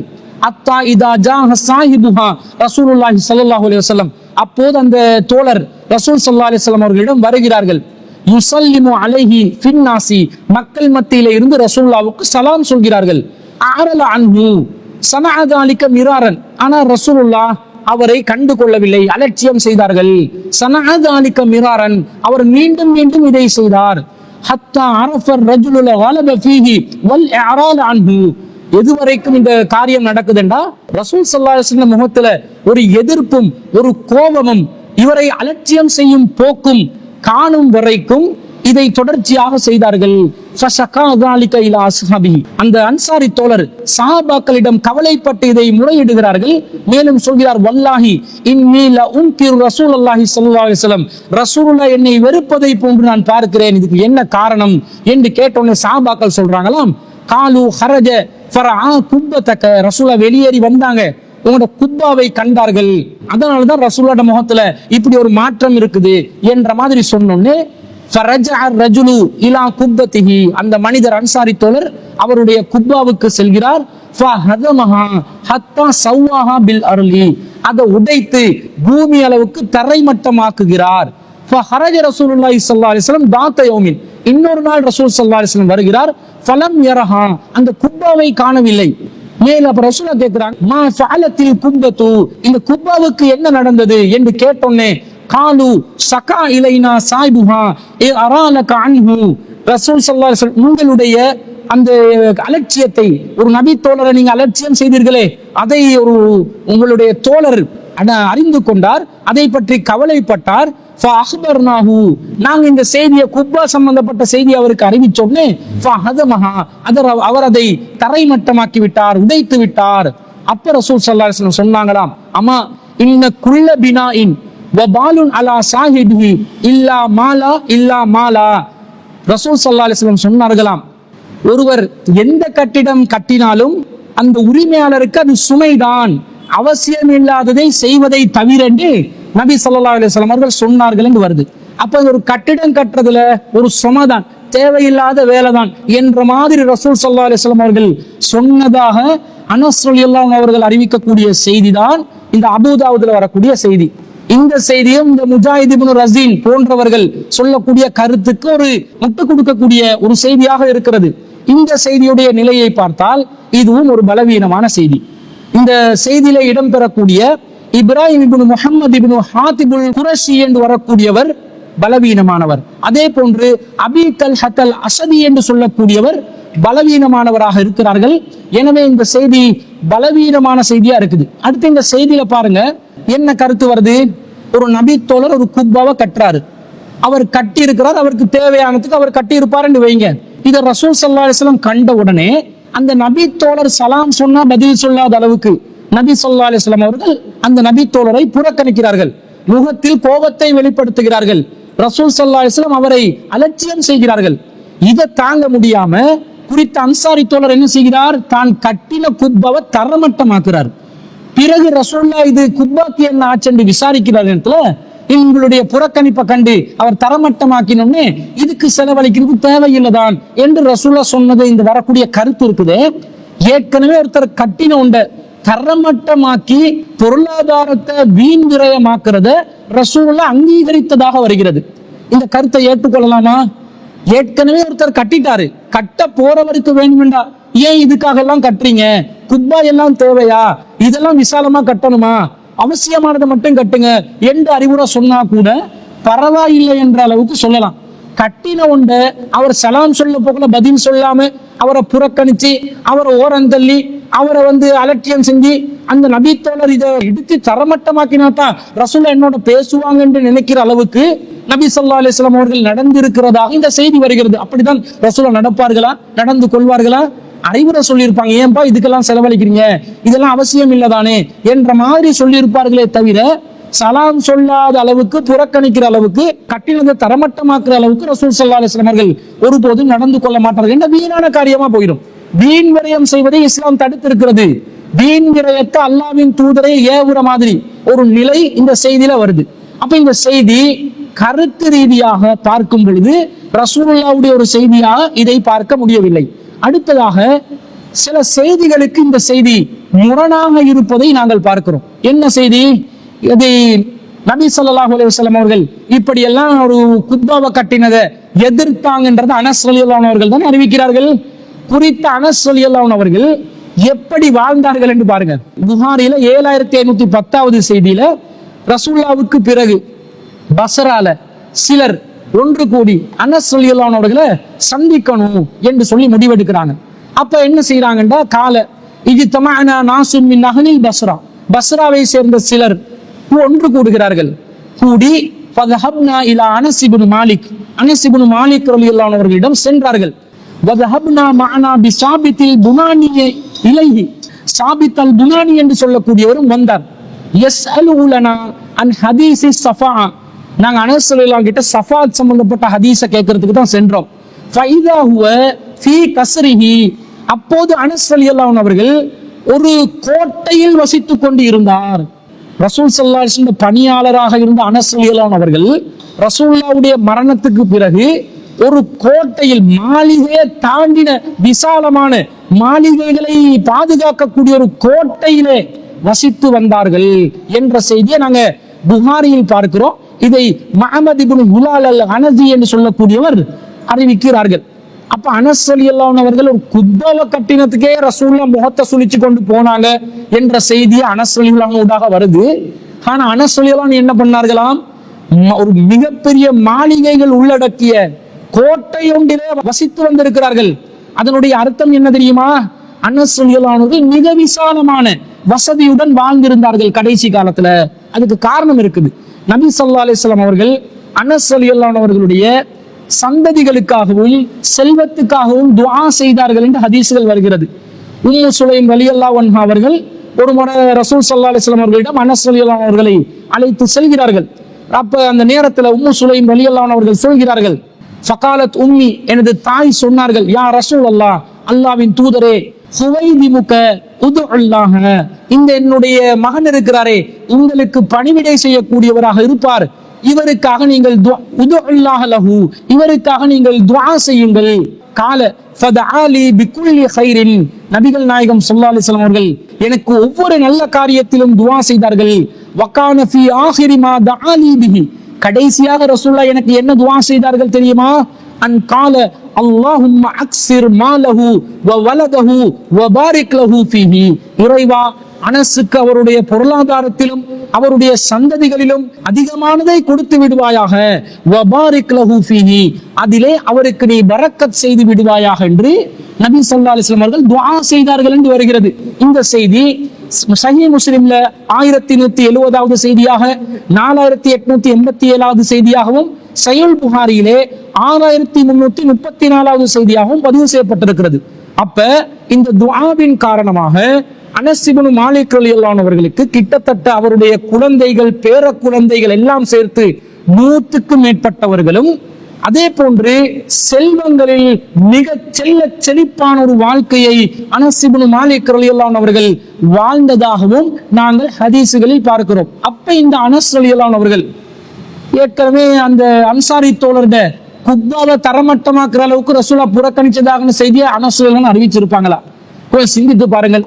அது இஸ்லாத்துக்கு ஒரு மாற்றமான காரியமா இருந்தா, வீடு கட்டுறதுக்காக முயற்சி செய்யறது ஒரு பாவமான வேலையா இருந்தா, அதுக்கு நன்மையே கிடைக்காத அளவுல இருந்தா, இந்த அளவுக்கு கோட்டைகள் அமைத்து ஒரு நபித்தோழர் வசித்திருப்பார்களா? ரசூலுல்லாஹ்வோட 10 வருஷ காலமாக தனிப்புரிந்த அனஸ் ரலியல்லாஹு அவர்களுக்கு இந்த பொருளாதாரத்தின் மீது, துனியாவின் மீது மோகம் கொள்ளாமல் மறுமை மாத்திரம்தான் என்ற எண்ணத்தில் உலகத்தையே துறந்து வாழ வேண்டும் என்ற ஒரு மனோநிலையில் அவர்கள் இருந்திருப்பார்களா?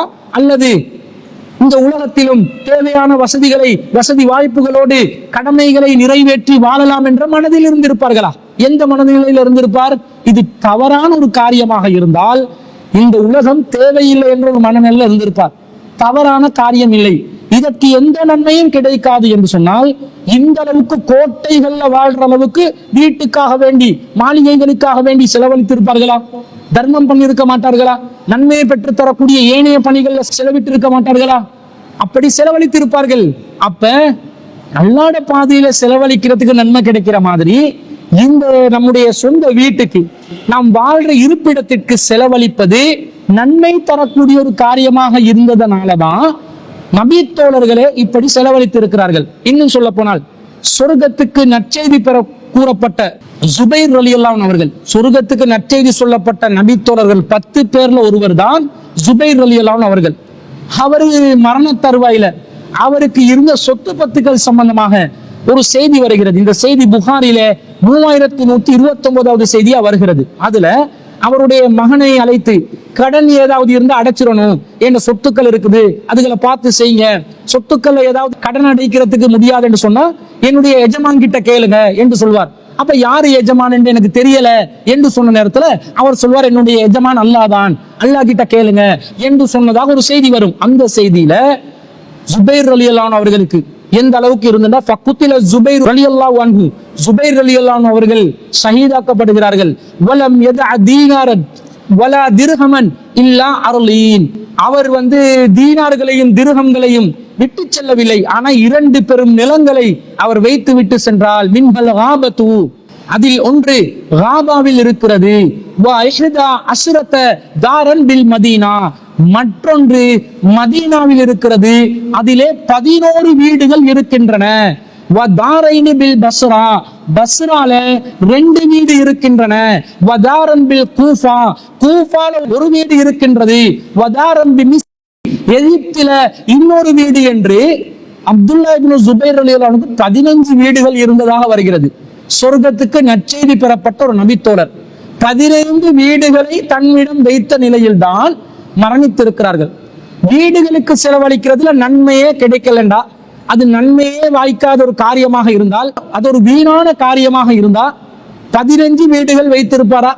இந்த அளவுக்கு நிலங்களை வச்சு இந்த அளவுக்கு ஒரு வீட்டுக்காக செலவழித்து வாழக்கூடிய ஒரு நிலையில் சொர்க்கத்துக்கு நற்செய்தி பெற்ற ஒரு நபித்தோழர் இருந்திருப்பாரா? அப்ப அபூதாவுதுல வரக்கூடிய அந்த செய்தி, அன்சாரி தோழர் குப்பாவை விசாலமாக கட்டினார், அந்த குப்பாவை தரமட்டமாக்குற அளவுக்கு ரசூலுல்லாஹ் புறக்கணிச்சாங்க என்ற கருத்தை அனஸ் ரலியல்லாஹு அவர்கள் அறிவிச்சதாக வரக்கூடிய அந்த கருத்து இந்த செய்திகளுக்கு எல்லாம் எவ்வளவு முரணா இருக்குதுன்னு பாருங்க. மேலும் சொல்ல போனால் அபூதாவுதுல 4559வது செய்தியில இடம்பெறக்கூடிய 2 அறிவிப்பாளர்கள், இப்ராஹிம் இப்னு முஹம்மது இப்னு ஹாத்திபுல் குரஷி என்று சொல்லக்கூடியவரும் அபூ தல்ஹத்தல் அஸதி என்று சொல்லக்கூடியவரும் பலவீனமானவர்கள், மஜ்ஹூலானவர்கள், யாரென அறியப்படாதவர்கள். அப்ப மஜ்ஹூலான யாரென அறியப்படாத 2 பேர் அறிவிக்கக்கூடிய செய்தியில தான் செல்வங்களுக்கு செலவழிப்பது அர்த்தமற்ற செயல், அவசியமானதுக்கு தவிர செலவழிக்க கூடாது என்று ரசூல் ஸல்லல்லாஹு அலைஹி வஸல்லம் தடை செஞ்ச மாதிரி கருத்துல வரக்கூடிய செய்திகள் கூறுவதை நாங்கள் பார்க்கிறோம்.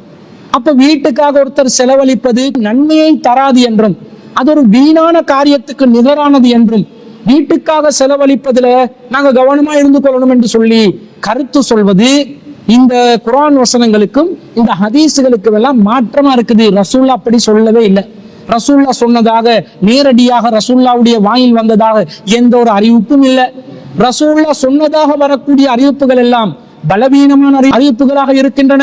ஆதாரபூர்வமான அறிவிப்பாக வரக்கூடிய ஹப்பாப் இப்னு அரத் ரலியல்லாஹு அன்ஹு செய்தி அவருடைய சொந்த கருத்தாக இருப்பதை நாங்கள் பார்க்கிறோம். அப்ப முஜாஹித் இப்னு ரஸீன் அவர்கள் இந்த கருத்தை சொல்கிறார், அவர் ஆய்வு செய்யாமல் சொல்லி இருக்கிறார்.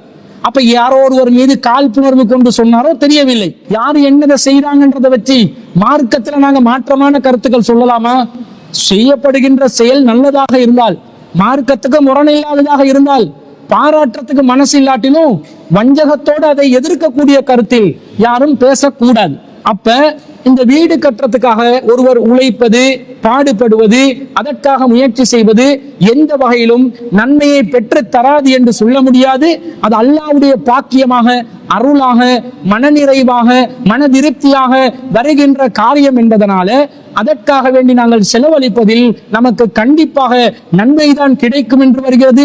ரசூலுல்லாஹ் அப்படி வீடு கட்டுவதற்காக பொருளாதாரம் செலவழிப்பதில் உங்களுக்கு நன்மை கிடைக்காது என்று சொன்ன எந்த செய்தியும் ஆதாரபூர்வமான செய்தியாக இல்லாததனால தாராளமா ஒருத்தர் தன்னுடைய இல்லிடத்திற்காக செலவழிக்கலாம். அது கண்டிப்பாக நன்மையை பெற்றுத்தரக்கூடிய ஒரு நல்ல காரியம் என்பதை நாம் இதன் மூலம் புரிந்து கொள்ளலாம்.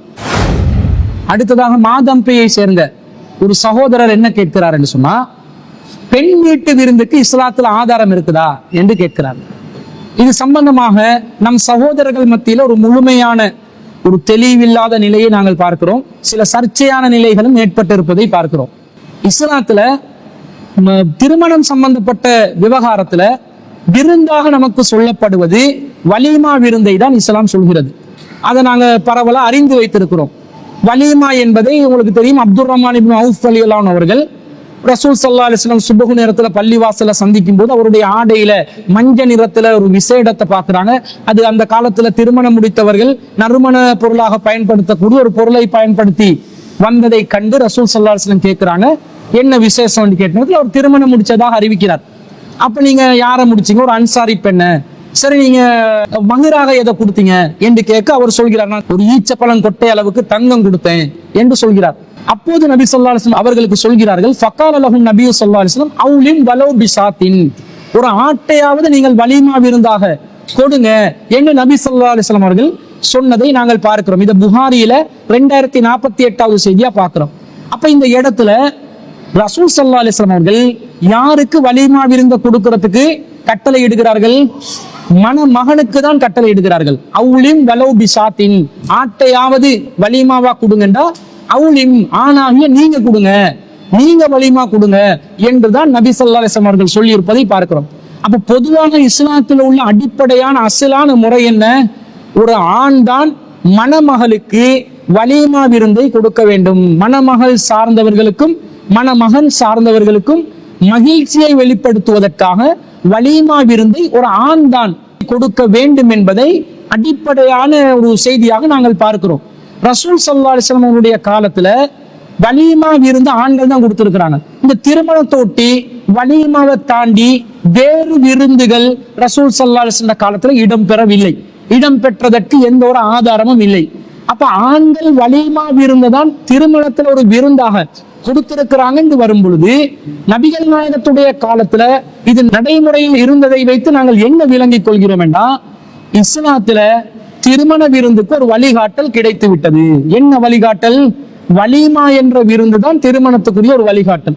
இஸ்லாத்தில் ஒரு வலீமாவை விருந்தாக வழிகாட்டி இருக்கும் பொழுது அதுக்கு மாற்றம் செய்யும் விதத்தில் பெண் வீட்டு தரப்பிலிருந்து விருந்தை எதிர்பார்ப்பதும் விருந்தை கேட்டு பெற்றுக் கொள்வதும் அல்லது பெண் வீட்டார் தானா முன் வந்து விருந்து கொடுப்பதும் இந்த வலீமா என்ற இஸ்லாமிய திருமண விருந்து முறைக்கு ஒரு மாற்றமான செயலாக இருப்பதை நாங்கள் பார்க்கிறோம். இப்ப உதாரணத்துக்கு சொல்வதாக இருந்தா, அல்லாஹ் தஆலா திருக்குர்ஆன்ல ஆண்கள் பெண்களுக்கு மஹர் கொடுக்கணும் என்று அல்லாஹ் சொல்கிறான். அல் குர்ஆன்ல 4வது அத்தியாயத்துல 4வது வசனத்துல அல்லாஹ் சொல்கிறான், வஆத்து நிஸாஅ ஸதுகாத்தி இன்ன நிஹ்லா, பெண்களுக்கு கட்டாயமாக அவர்களுடைய மனக்கொடைகளை கொடுத்து விடுங்கள் என்று அல்லாஹ் சொல்கிறான். அப்ப ஆண்கள் தான் பெண்களுக்கு மஹர் கொடுக்கணும் என்பது அல்லாஹ்வுடைய ஒரு கட்டளையாக இருக்கிறது. இதுக்கு மாற்றம் செய்யக்கூடிய விதத்தில் பெண் தரப்பிலிருந்து சீதனம் பெற்றுக் கொள்ளலாமா? மணமகனுக்கு நீங்க இவ்வளவு ரொக்கமாக காசு தரணும், பவுன்களாக இத்தனை அல்லது சவரன்களாக இத்தனை நகை தரணும், வீடு தரணும், கார் பங்களா தரணும் என்று கேட்கலாமா? கேட்க முடியாது. முடியாது, கூடாது என்பதற்கு எதை நாங்கள் அடிப்படையான வாதமாக ஆதாரமாக வைப்போம் என்றால், இந்த மஹர் கொடுப்பதுதான். மஹர் கொடுக்கணும் என்ற கட்டளை ஆண்கள் தான் பெண்களுக்கு கொடுக்க வேண்டும் என்பது இஸ்லாத்துல அடிப்படையா வந்துருச்சு. அப்ப இது கட்டளை ஆண்களுக்கு பிறப்பிக்கப்பட்ட பிறகு அந்த அசலுக்கு மாற்றம் செய்யும் விதத்துல பெண்களிடமிருந்து வரதட்சணை கேட்டு பெற்றுக் கொள்வது, வீடு வாசல் கேட்டு பெற்றுக் கொள்வது மார்க்கத்துல கூடாதா இல்லையா? கூடாது. ஒரு பெற்றோர் பெண்ணை பெற்றவர்கள் தானாக விரும்பி தன்னுடைய மகளுக்கு ஏதாவது ஒரு பொருளை கொடுத்தாங்கன்னா அவர்கள் ஏனைய பிள்ளைகளுக்கும் சமமாக கொடுத்திருக்கக்கூடிய நீதியை செலுத்தக்கூடிய நிலையில் அந்த பொருளாதாரத்தை செலவழிச்சிருந்தாங்கன்னா அது குற்றமாகாது, அவர்களா விரும்பி தர்றது. ஆனா கேட்டு பெறக்கூடியதை நாங்க வேண்டாம் என்று எதை வச்சு சொல்றோம்? இந்த மகர் கொடுப்பதை ஆண்களுக்கு அல்லாஹ் கட்டளையிட்டிருக்கிறான் என்றதை வச்சுதானே நாங்க புரிஞ்சுக்கொள்றோம். அப்ப இதை போல வலிமா என்ற விருந்துதான் ஆண்கள் கொடுக்கணும். அப்ப வெட்டிங் எடுக்கணும் என்று சொல்லி, அல்லது வெட்டிங் ஒன்றை நீங்க போடணும், பெண் வீட்டு விருந்து போடணும் என்று சொல்லி ஆண்கள் தரப்பிலிருந்து கட்டளையிட முடியாது. அப்படி கட்டளையிடுவதாக இருந்தால் நீங்க போட்டுதான் ஆகணும், பெண் வீட்டு விருந்து தந்துதான் ஆகணும் என்று சொன்னால் வலிமா ஆண்கள் கொடுக்க வேண்டும் என்ற அந்த நிலைமைக்கு, அந்த வழிமுறைக்கு அது மாற்றமாக இருக்கிறது என்பதை நாங்கள் அதிலிருந்து புரிந்து கொள்கிறோம். இப்போ ஒருத்தர் என்ன கேட்கிறாருன்னா, பெண் வீட்டு விருந்து போடுமாறு நாங்கள் கட்டளையிடவில்லை. இந்த நிலையில் பெண் தரப்பிலிருந்து அவர்களாக ஒரு விருந்தை போட்டால் அந்த விருந்து மார்க்கத்துல கூடாதா, ஹராமா என்று கேட்கிறார்கள். அப்ப ஹராமான ஒரு நிலைக்கு பெண் வீட்டு விருந்து செல்வதாக இருந்தால் அதுக்கு நேரடியாக நாங்கள் குர்ஆனிலிருந்து ஆதாரத்தை காட்ட வேண்டும், ஹதீஸிலிருந்து ஆதாரத்தை காட்ட வேண்டும். குர்ஆனிலிருந்தும் ஹதீஸிலிருந்தும் பெண் வீட்டு விருந்து வைக்க கூடாது, அது ஹராம் தான் என்று நேரடியாக காட்டக்கூடிய ஏதாவது ஒரு வசனம் இருக்குதா, ஒரு ஹதீஸ் இருக்குதான்னு கேட்டா இல்ல. எந்த ஆதாரமும் இல்லாத நிலையில ஹராம் என்ற நிலையில் அது கூடாது என்று சொல்வதற்கு நமக்கு மார்க்கம் அங்கீகாரம் தராது. என்றா ஹலால் ஹராம் ஏற்படுத்துவது அல்லாஹ்வுடைய அதிகாரத்தில் உள்ள விஷயம். அல்லாஹ் ஹலால் ஆக்காதோண்ட நாங்க ஹலாலாக்கவும் முடியாது, அல்லாஹ் ஹராம் ஆக்காதோண்ட நாங்கள் ஹராமாக்கவும் முடியாது.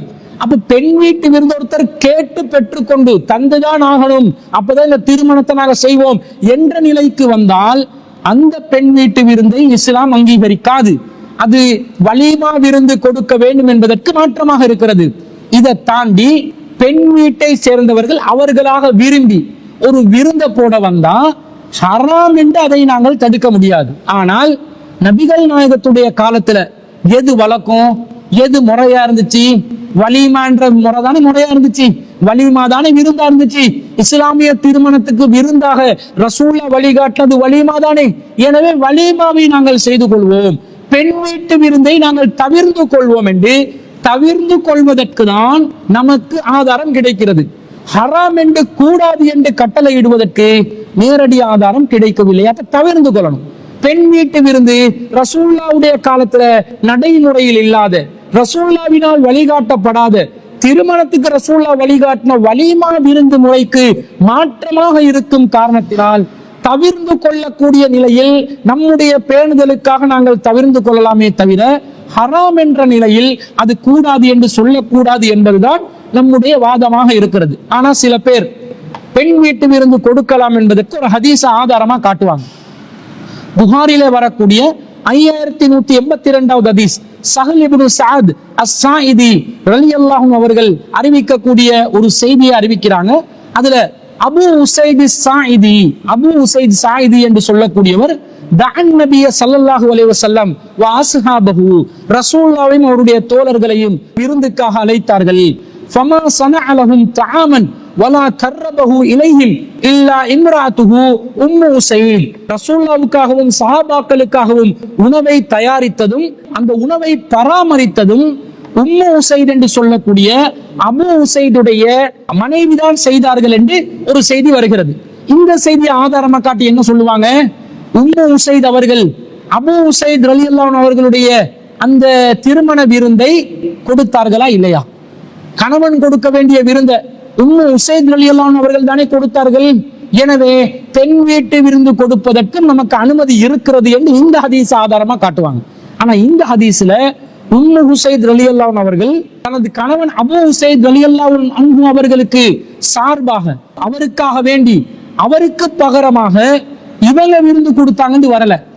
ரசூலுல்லாஹ் விருந்து கலைச்ச நேரத்துல அந்த உணவு தயாரிச்சது, சமைச்சது யாருன்னு கேட்டா உம்மு உசைத் ரலியல்லாஹு அன்ஹு அவர்கள். அப்படித்தானே ஒரு விருந்துக்கு நாங்க நண்பர்களை கூப்பிடுவோம், விருந்துக்கு கூப்பிடுற நாங்க தான் சமைப்போமா?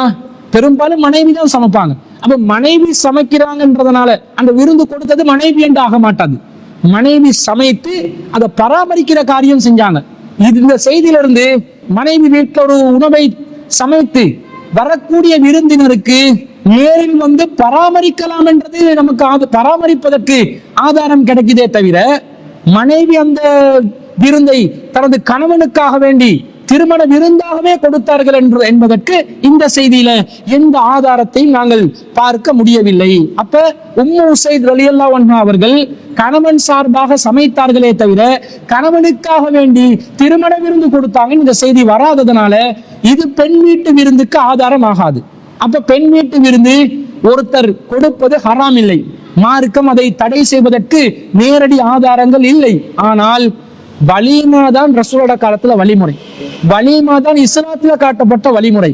அந்த வழிமுறையை தான் நாங்கள் கடைபிடிக்க வேண்டும். பெண் வீட்டு விருந்தை நாங்கள் தவிர்த்து கொள்ள வேண்டும். கூடாது என்று சொல்வதற்கு ஆதாரம் இல்லை என்பதனால பெண் வீட்டு விருந்துக்கு போய் நாங்க கலந்து கொண்டே ஆகணும் என்ற மாதிரி அதை யாராலும் நிர்பந்திக்க முடியாது.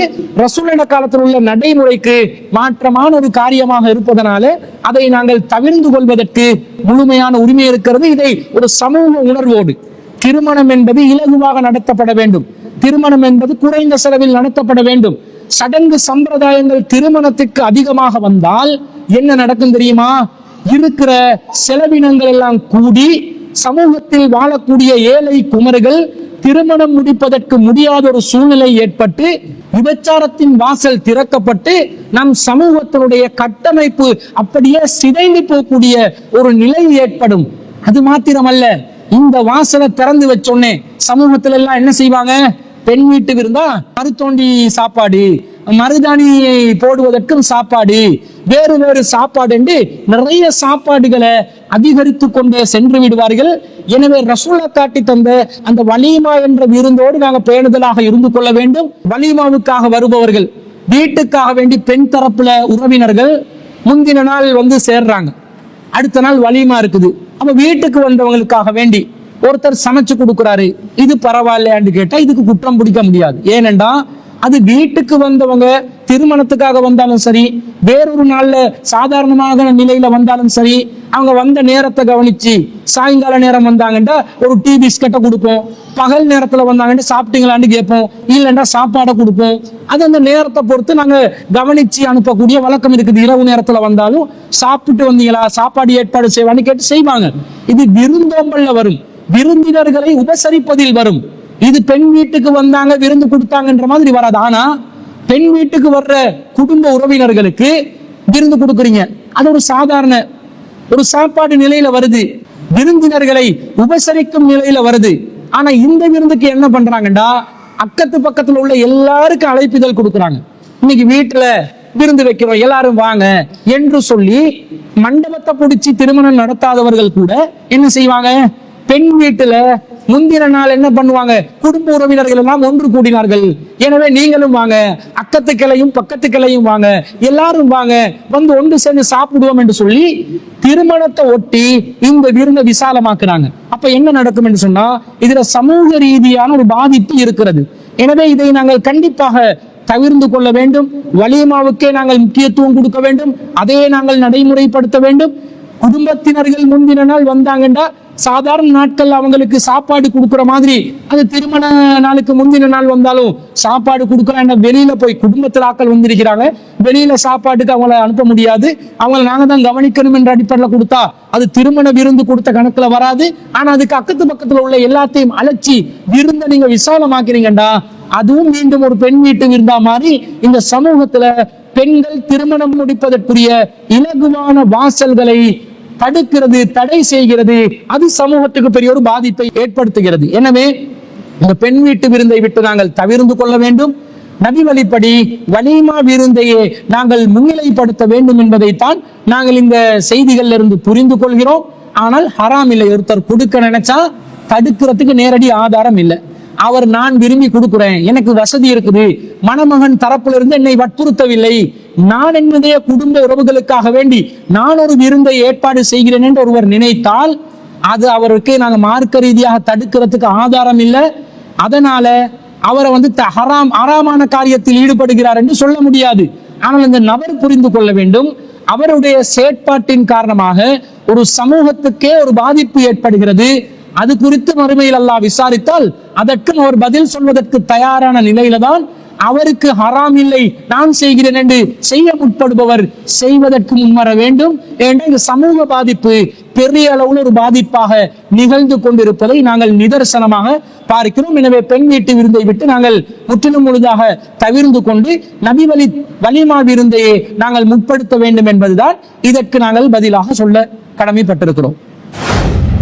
அடுத்ததாக அன்பிற்குரிய சகோதரர்களே, ஒரு சகோதரர் என்ன கேட்கிறார் என்று சொன்னா, ஆசுரா நோன்பை நாங்கள் பிறை 9 தான் நோக்க வேண்டும் என்பதற்கு சில ஹதீஸ் ஆதாரங்கள் இருக்கின்றன, அந்த ஹதீஸ்கள் சம்பந்தப்பட்ட நம்முடைய நிலைப்பாடு என்னன்னு கேட்டிருக்கிறார். அந்த குறிப்பிட்ட ஹதீஸ்கள் என்னன்னு சொன்னா, ஒரு செய்தி சஹீ முஸ்லிம்ல 2088வது செய்தியா வருது. அதுல எப்படி வருதுன்னு சொன்னா, அப்துல்லா இப்னு அப்பாஸ் ரலியல்லாஹு அன்ஹு அவங்க அறிவிக்கிறாங்க, ஹீனசாம ரசூலுல்லாஹி ஸல்லல்லாஹு அலைஹி வஸல்லம் யௌம ஆசுரா, ரசூல் ஆசுரா நாள்ல நோன்பு நோட்டு இருக்கும் போது அமர பிசியாமிஹி, ரசூல்லா மக்களுக்கும் நோன்பு நோக்குமாறு கட்டளையிட்டார்கள். அப்போது மக்கள் சொன்னார்கள், யா ரசூல் அல்லாஹ், இன்னஹு யௌமுன் துஅல்லிமுஹுல் யஹூது வன் நஸாரா, இந்த நாளை யூதர்களும் கிறிஸ்தவர்களும் மதிப்பு மிக்கதாக கருதுகிறார்கள், கொண்டாடுகிறார்கள் அப்படி என்று ரசூல்லாவிடம் எத்தி வைக்கப்படுகிறது. அப்ப ரசூல்லா சொல்றாங்க, ஃபகால ரசூலுல்லாஹி ஸல்லல்லாஹு அலைஹி வஸல்லம் ஃபைதா கானல் ஆமுல் முக்பிலு, நான் அடுத்த வருடம் உயிருடன் இருந்தால் இன்ஷா அல்லாஹு சும்மல் யௌமத் தாசிஅ, 9வது நாளில் நோன்பு பிடிப்போம் என்று நபி ஸல்லல்லாஹு அலைஹி வஸல்லம் அவங்க சொல்றாங்க. அப்ப ஃபலம் யஅத்தில் ஆமுல் முக்பிலு ஹத்தா துவஃபிய ரசூலுல்லாஹி ஸல்லல்லாஹு அலைஹி வஸல்லம், ரசூல் ஸல்லல்லாஹு அலைஹி வஸல்லம் அவர்கள் மரணித்து விட்டார்கள், அடுத்த வருடம் வருவதற்கு முன்பதாக ரசூலுல்லாஹி ஸல்லல்லாஹு அலைஹி வஸல்லம் அவர்கள் வஃபாத் ஆகி விட்டார்கள் என்ற செய்தி சஹீ முஸ்லிம்ல 2088வது செய்தியா வருது. அப்ப இந்த செய்தியை வச்சு என்ன சொல்றாங்கன்னா, நபி ஸல்லல்லாஹு அலைஹி வஸல்லம் அவர்கள் 10வது நாள் நோன்பு நோட்டு இருந்தாங்க, ரசூலா மக்களுக்கும் நோன்பு நோக்க சொல்றாங்க. அப்ப மக்கள் என்ன சொல்றாங்க, இந்த நாளை யூதர்களும் கிறிஸ்தவர்களும் மகத்துவமான நாளாக கருதுகிறார்கள், அப்ப நாங்க இந்த நாளை மகத்துவப்படுத்துறது நல்லமா அப்படி என்ற கருத்துல மக்கள் கேட்கும் போது ரசூலா என்ன சொன்னார்கள், நான் அடுத்த வருஷம் இன்ஷா அல்லாஹ் உயிருடன் இருந்தால் 9ல் நோன்பு நோட்பேன் அப்படின்னு சொன்னதாக வருது. 9லும் நோன்பு நோட்பேன் என்று வரல, 9ல் நோன்பு நோட்பேன் என்று வந்ததே தவிர 9லும் 10லும் 2லும் நோன்பு நோட்பேன் என்று வரல. அப்ப ரசூல்லா ஆரம்பத்துல ஆசுரா நாள்ல முஹர்ரம் 10ல தான் ஆசுரா நோன்பு பிடிச்சிருந்தாங்க. ஆனா கடைசி காலத்துல ரசூலா வஃபாத் ஆகிறதுக்கு ஒரு வருடத்திற்கு முன்பதாக 9வது நாள்ல நீங்க நோன்பு பிடிங்க, யௌமு தாசிஆ, 9வது நாள்ல நீங்க நோன்பு பிடிச்சா போதும், 10ல பிடிக்காதீங்கன்ற மாதிரி இந்த ஹதீஸுக்கு விளக்கம் சொல்றாங்க. இந்த விளக்கம் சரியான்றதை நாங்க பார்க்கணும். இந்த செய்தியில என்ன வருது, நபி ஸல்லல்லாஹு அலைஹி வஸல்லம் அவர்கள் அடுத்த வருடம் நான் உயிருடன் இருந்தால் 9ல் நோட்பேன் என்று சொல்கிறார்கள். இதை 9லும் என்று புரிந்து கொள்வதா அல்லது 10 இல்லாமல் 9ல் மாத்திரம் என்று புரிந்து கொள்வதா என்பதை நாங்கள் ஆய்வு செய்து பார்க்க வேண்டும். அன்பிற்குரிய சகோதரர்களே, முதலாவது இந்த ஆசுரா என்றால் என்ன? இது ஒரு நிகழ்வு நடந்த நாள், ஒரு வரலாற்றில் ஒரு சம்பவம் நிகழ்ந்த நாள்.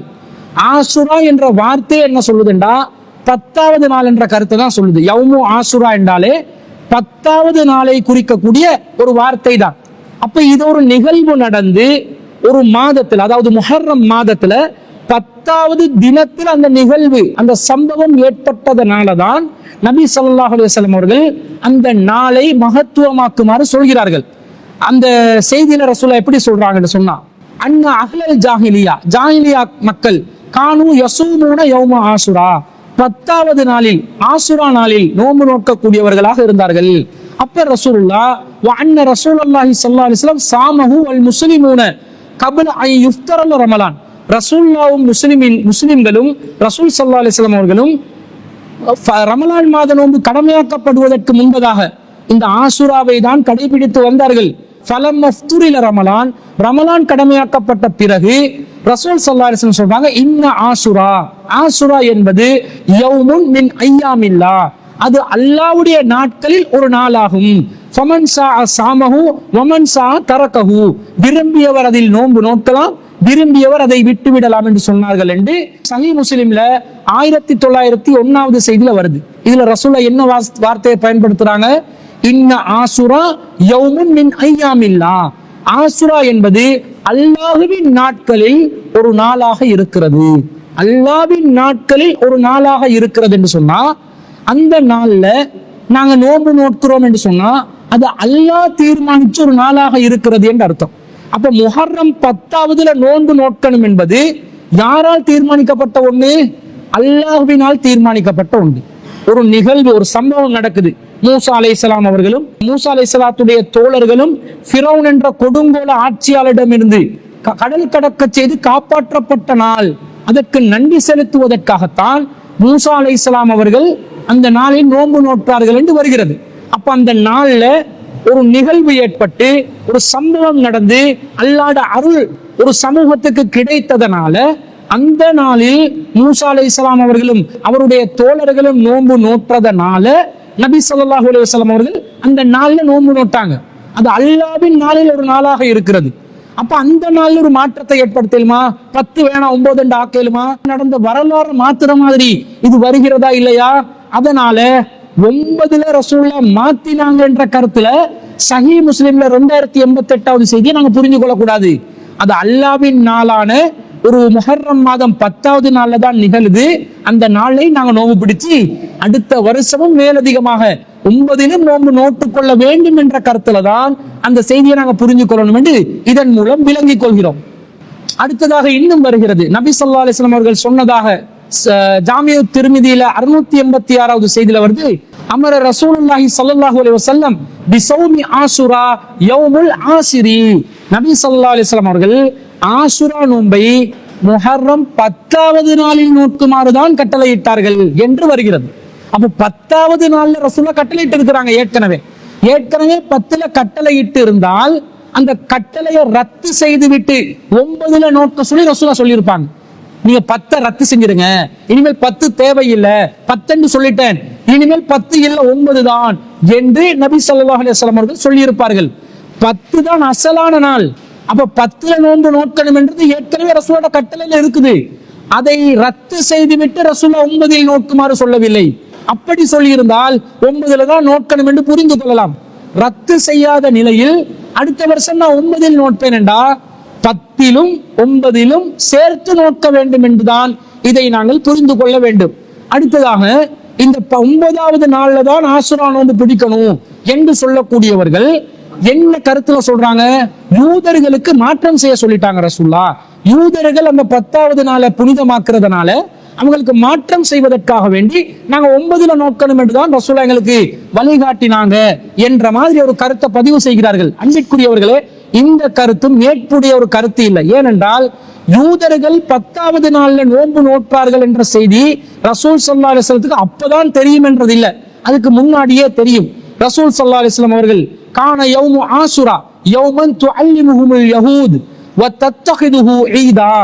ஆஷுரா நாளை யூதர்கள் ஒரு மகத்துவமான நாளாக எடுத்துக்கொண்டார்கள், அதிலே யூதர்கள் பெருநாள் தினமாக அதை ஆக்கிக் கொண்டார்கள் என்று ரசூலுல்லாஹ்வுக்கு எத்தி வைக்கப்படுகின்ற நேரத்துல ஃபகால ரசூலுல்லாஹி ஸல்லல்லாஹு அலைஹி வஸல்லம் சூமுஹு அன்தும், நீங்களும் இந்த நாளில் நோன்பு நோற்றுக் கொள்ளுங்கள் என்று ரசூல் ஸல்லல்லாஹு அலைஹி வஸல்லம் கட்டளையிட்டதாக அபூ மூஸல் அஸ்ஸரி ரலியல்லாஹு அன்ஹு அவர்கள் அறிவிக்கக்கூடிய செய்தியை சஹீஹ் முஸ்லிம்ல 2084வது செய்தியாக நாங்கள் பார்க்கிறோம்.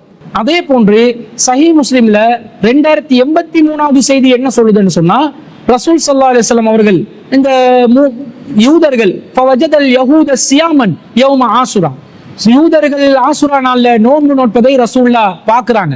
ஃபகால லஹும் ரசூலுல்லாஹி ஸல்லல்லாஹு அலைஹி வஸல்லம், ரசூலுல்லாஹ் அவங்க கிட்ட கேக்குறாங்க, மா ஹாதல் யௌமுல்லதி தஸூமுனா, நீங்க பிடிக்கிற இந்த நோன்பு இந்த நாள் எது அப்படின்னு கேக்குறாங்க. அப்ப அவங்க சொல்றாங்க, ஹாதா யௌமுன் அலீம், இது மகத்தான நாள். அன்ஜல்லாஹு ஃபீ மூஸா வ கௌமஹு, மூஸா அலைஹிஸ்ஸலாம் அவர்களையும் அவருடைய கௌமையும் அல்லாஹ் பாதுகாத்த நாள். வ அர்ரக ஃபிர்அவுன வ கௌமஹு, ஃபிர்அவுனையும் அவருடைய கூட்டத்தையும் அழித்த நாள். ஃபஸாமஹு மூஸா ஷுக்ரன் ஃபநஹ்னு நஸூமுஹு, மூஸா அலைஹிஸ்ஸலாம் அல்லாஹ்க்கு நன்றி செலுத்தும் விதமாக நோன்பு நோற்றார்கள், எனவே நாங்களும் இந்த நாளில் நோன்பு நோக்கிறோம் என்று நபி ஸல்லல்லாஹு அலைஹி வஸல்லம் அவங்களுக்கு அந்த யூதர்கள் சொல்றாங்க. ஃபகால ரசூலுல்லாஹி ஸல்லல்லாஹு அலைஹி வஸல்லம், அப்போது ரசூலுல்லாஹ் சொல்றாங்க, ஃபநஹ்னு அஹக்கு அவுலா பிமூஸா மின்கும், மூஸாவுக்கு உங்களை விட அதிகம் உரிமை படைத்தவர்கள் நாங்கள் தான். ஃபஸாமஹு ரசூலுல்லாஹி ஸல்லல்லாஹு அலைஹி வஸல்லம் வ அமர பிஸியாமிஹி, ரசூலுல்லாஹ் அந்த நாளில் நோன்பு நோற்றார்கள், மக்களுக்கும் நோன்பு நோக்குமாறு கட்டளையிட்டார்கள் என்று சஹீஹ் முஸ்லிம்ல 2083வது செய்தியில வருது. இதை அப்துல்லா இப்னு அப்பாஸ் எல்லாம் அறிவிக்கிறாங்க. அப்ப ரசூலுல்லாஹ்க்கு ஏற்கனவே யூதர்கள் அந்த நாள்ல நோன்பு நோக்கிறது தெரியும் போது ரசூலுல்லாஹ் 10ல பிடிக்காதீங்க 9ல பிடிங்கன்னு மாத்தல. ரசூலுல்லாஹ் அந்த நாள்ல நோன்பு பிடிச்சாங்க, மக்களுக்கும் அந்த நாளில் நோன்பு பிடிக்குமாறு கட்டளையிட்டார்கள் என்றுதான் வருகிறது.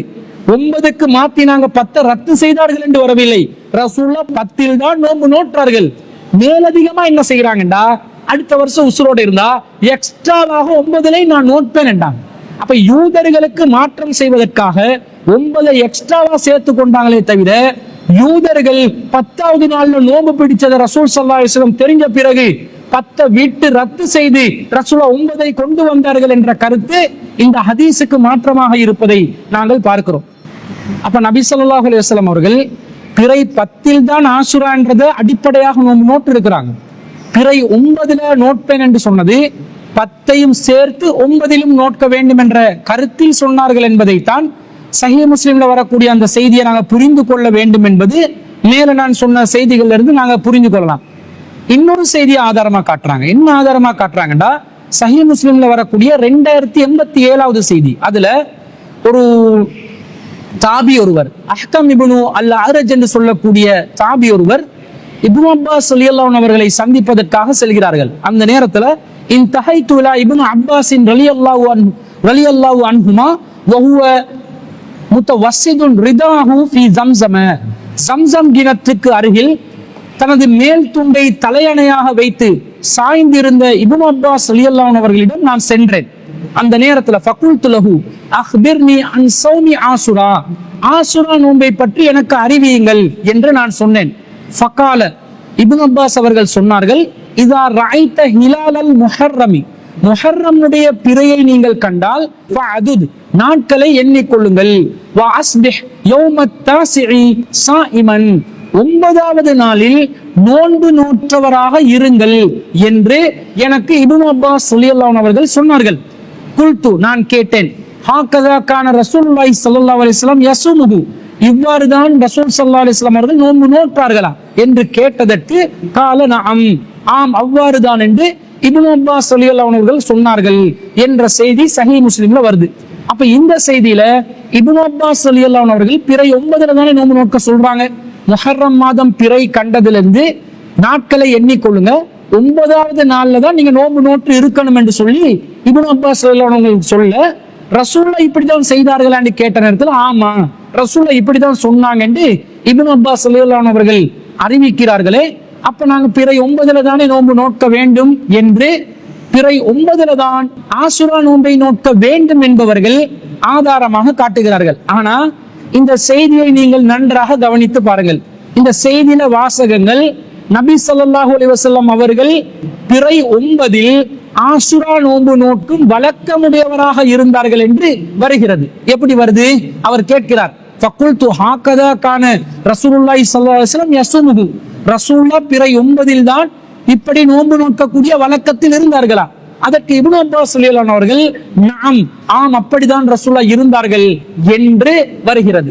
நபி ஸல்லல்லாஹு அலைஹி வஸல்லம் தன்னுடைய வாழ்க்கையில எப்பயாவது முஹர்ரம் 9ஆம் தேதி நோன்பு நோட்டு இருக்கிறார்களா? இல்ல. அந்த சஹீஹ் முஸ்லிம்ல 2088வது செய்தியில கூட என்ன வருது? ஃபைஸா கானல் ஆமுல் முக்பிலு, அடுத்த வருஷம் வந்தால் இன்ஷா அல்லாஹ், அல்லாஹ் நாடினால் சுன்னா யௌமத் தாசிஅ, நாம் 9வது நாளில் நோன்பு நோட்போம் என்று நபி ஸல்லல்லாஹு அலைஹி வஸல்லம் அவர்கள் சொன்னதாகத்தான் வருகிறது. அப்ப இப்னு அப்பாஸ் ரலியல்லாஹு அன்ஹு அவர்களே அறிவிக்கக்கூடிய செய்தியில ரசூலுல்லாஹ் 9வது பிறையில நோன்பு நோற்ற வழக்கத்துல இருக்கலன்னு வருது. ஆனா இந்த செய்தி என்ன சொல்லுது?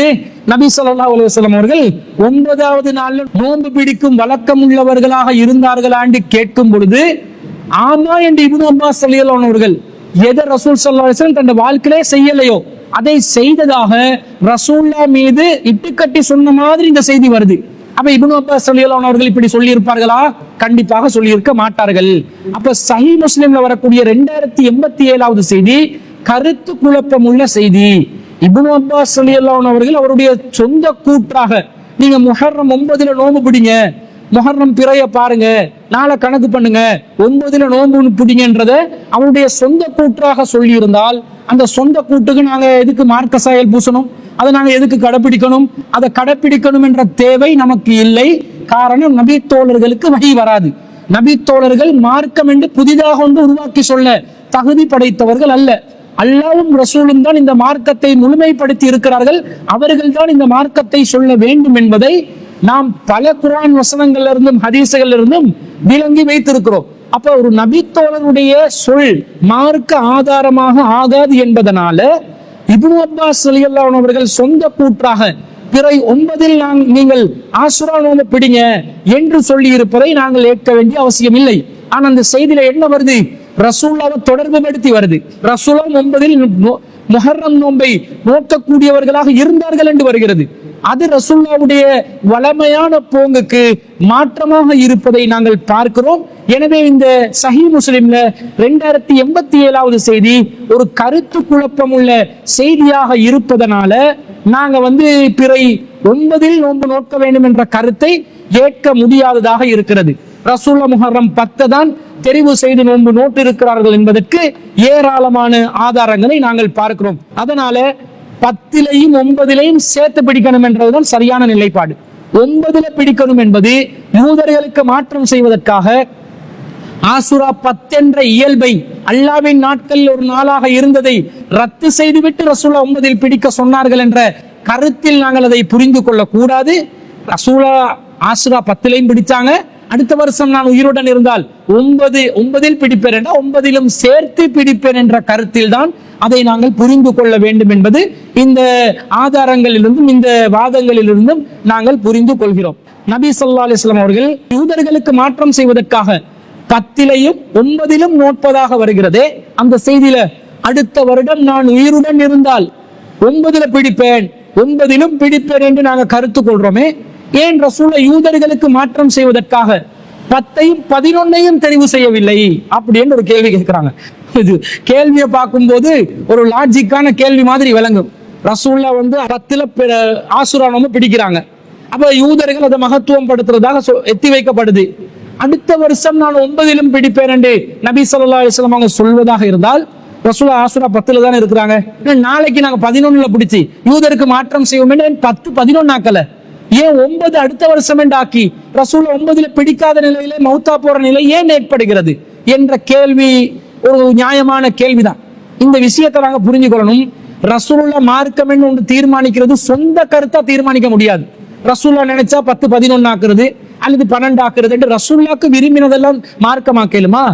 ரசூலுல்லாஹ் விரும்பாததை ஹராமாக்கலுமா? ரசூலுல்லாஹ் விரும்புறதை ஹலாலாக்கலுமா? அல்லாஹ் தஆலா குர்ஆன்ல தடுக்கிறானே, தன்னளவில் நபி ஸல்லல்லாஹு அலைஹி வஸல்லம் அவர்கள் தேனை தடை செய்து கொள்கிறார்கள், மக்களுக்கு ஹராமாக்கவில்லை, நான் விரும்பல் என்றாங்க. ரசூலுல்லாஹ் தனக்கு விரும்பாததை அல்லாஹ் தஆலா எப்படி கண்டிச்சு சொல்றான்? யா அய்யுஹன் நபியு லிம துஹர்ரிமு மா அஹல்லல்லாஹு லக தப்தகி மர்லாத்தி அஸ்வாஜிக, மனைவிமார்களை திருப்திப்படுத்துறதுக்காக அல்லாஹ் உங்களுக்கு ஹலால் ஆக்கிறது நீங்க ஹராமாக்கி கொள்வீங்களா? நபியை இப்படி செய்வீங்கன்னு அல்லாஹ் கண்டிக்கிறான். 66வது அத்தியாயத்துல 1வது வசனம். அப்ப ரசூலுல்லாஹ் விரும்பினதெல்லாம் மார்க்கமாக்க இயலாது. இன்னும் ஏராளமான சான்றுகள் இதற்கு நாங்கள் முன்வைக்கலாம். அப்ப முஹர்ரம் 10ல பிடிக்கிற ஆசுராவை யூதர்களுக்கு மாற்றம் செய்வதற்கு மூசா அலைஹிஸ்ஸலாத்துக்கு அதிகம் அருகதையுடையவர்கள் என்பதனால யூதர்களுக்கு மாற்றம் செய்யும் விதத்தில் பிடிப்பதாக இருந்தால் 9ல் பிடிக்க வேண்டும் என்பது யாருடைய விருப்பம்? அல்லாஹ்வுடைய விருப்பம். யூதர்களுக்கு எதில மாற்றம் செய்யணும், எப்படி மாற்றம் செய்ய வேண்டும் என்பதை அல்லாஹ் தான் தீர்மானிக்கணும். நபி கூட தான் விரும்பி தீர்மானிக்க இயலாது. நபி ஸல்லல்லாஹு அலைஹி வஸல்லம் அவங்க ஆரம்பத்துல 16 17 மாதங்கள் மஸ்ஜிதுல் அக்ஸாவை நோக்கி தான் அதை கிப்லாவாக கொண்டு தொழுது கொண்டிருந்தார்கள். ரசூலுல்லாஹ் விரும்புறாங்க, நான் காபத்துல்லாவை நோக்கி தொழ வேண்டும், அதுதான் கிப்லாவாக அமைய வேண்டும் என்று விரும்புறாங்க. ரசூலுல்லாஹ் விரும்பி மாத்தி கொண்டாங்களா? யூதர்களுக்கு மாற்றம் செய்ய வேண்டும், நானா கிப்லாவாக மாத்திக் கொள்கிறேன் என்று மாத்திக் கொண்டார்களா? விரும்பின ரசூல் ஸல்லல்லாஹு அலைஹி வஸல்லம் என்ன செய்ய முடிந்தது? வானத்தை பார்க்க தான் முடிஞ்சு. எப்ப அல்லாஹ் வஹியை தருவானோ, எப்ப அல்லாஹ் மாத்துவானோ, நாங்கள் பார்க்கிறோம் உமது முகம் அடிக்கடி வானத்தை நோக்கி திரும்பி கொண்டிருப்பதை நாம் பார்க்கிறோம் என்று அல்லாஹ் விளங்கி அல்லாஹ் தஆலா என்ன செய்யறான்? அல்லாஹ் விரும்புற நேரத்துல தான் அதை மாத்துறான். இப்ப யூதர்களுக்கு மாற்றம் செய்ய வேண்டும் என்பது அல்லாஹ்வின் அதிகாரத்தில் அல்லாஹ் தீர்மானிக்கிற ஒன்றே தவிர அது இறை தூதர் தானாக தீர்மானிக்க முடியாது. எனவே ரசூலுல்லாஹ் 10ல இருந்தவங்களுக்கு நாளைக்கு பிடிச்சு 11 என்று சொல்லி யூதர்களுக்கு மாற்றம் செய்திருக்கலாம். அது ரசூலுல்லாஹ்க்கு முடியாதா? செய்ய முடியும். ஆனா அது அல்லாஹ்வின் விருப்பத்தில் உள்ளதா? இல்லை.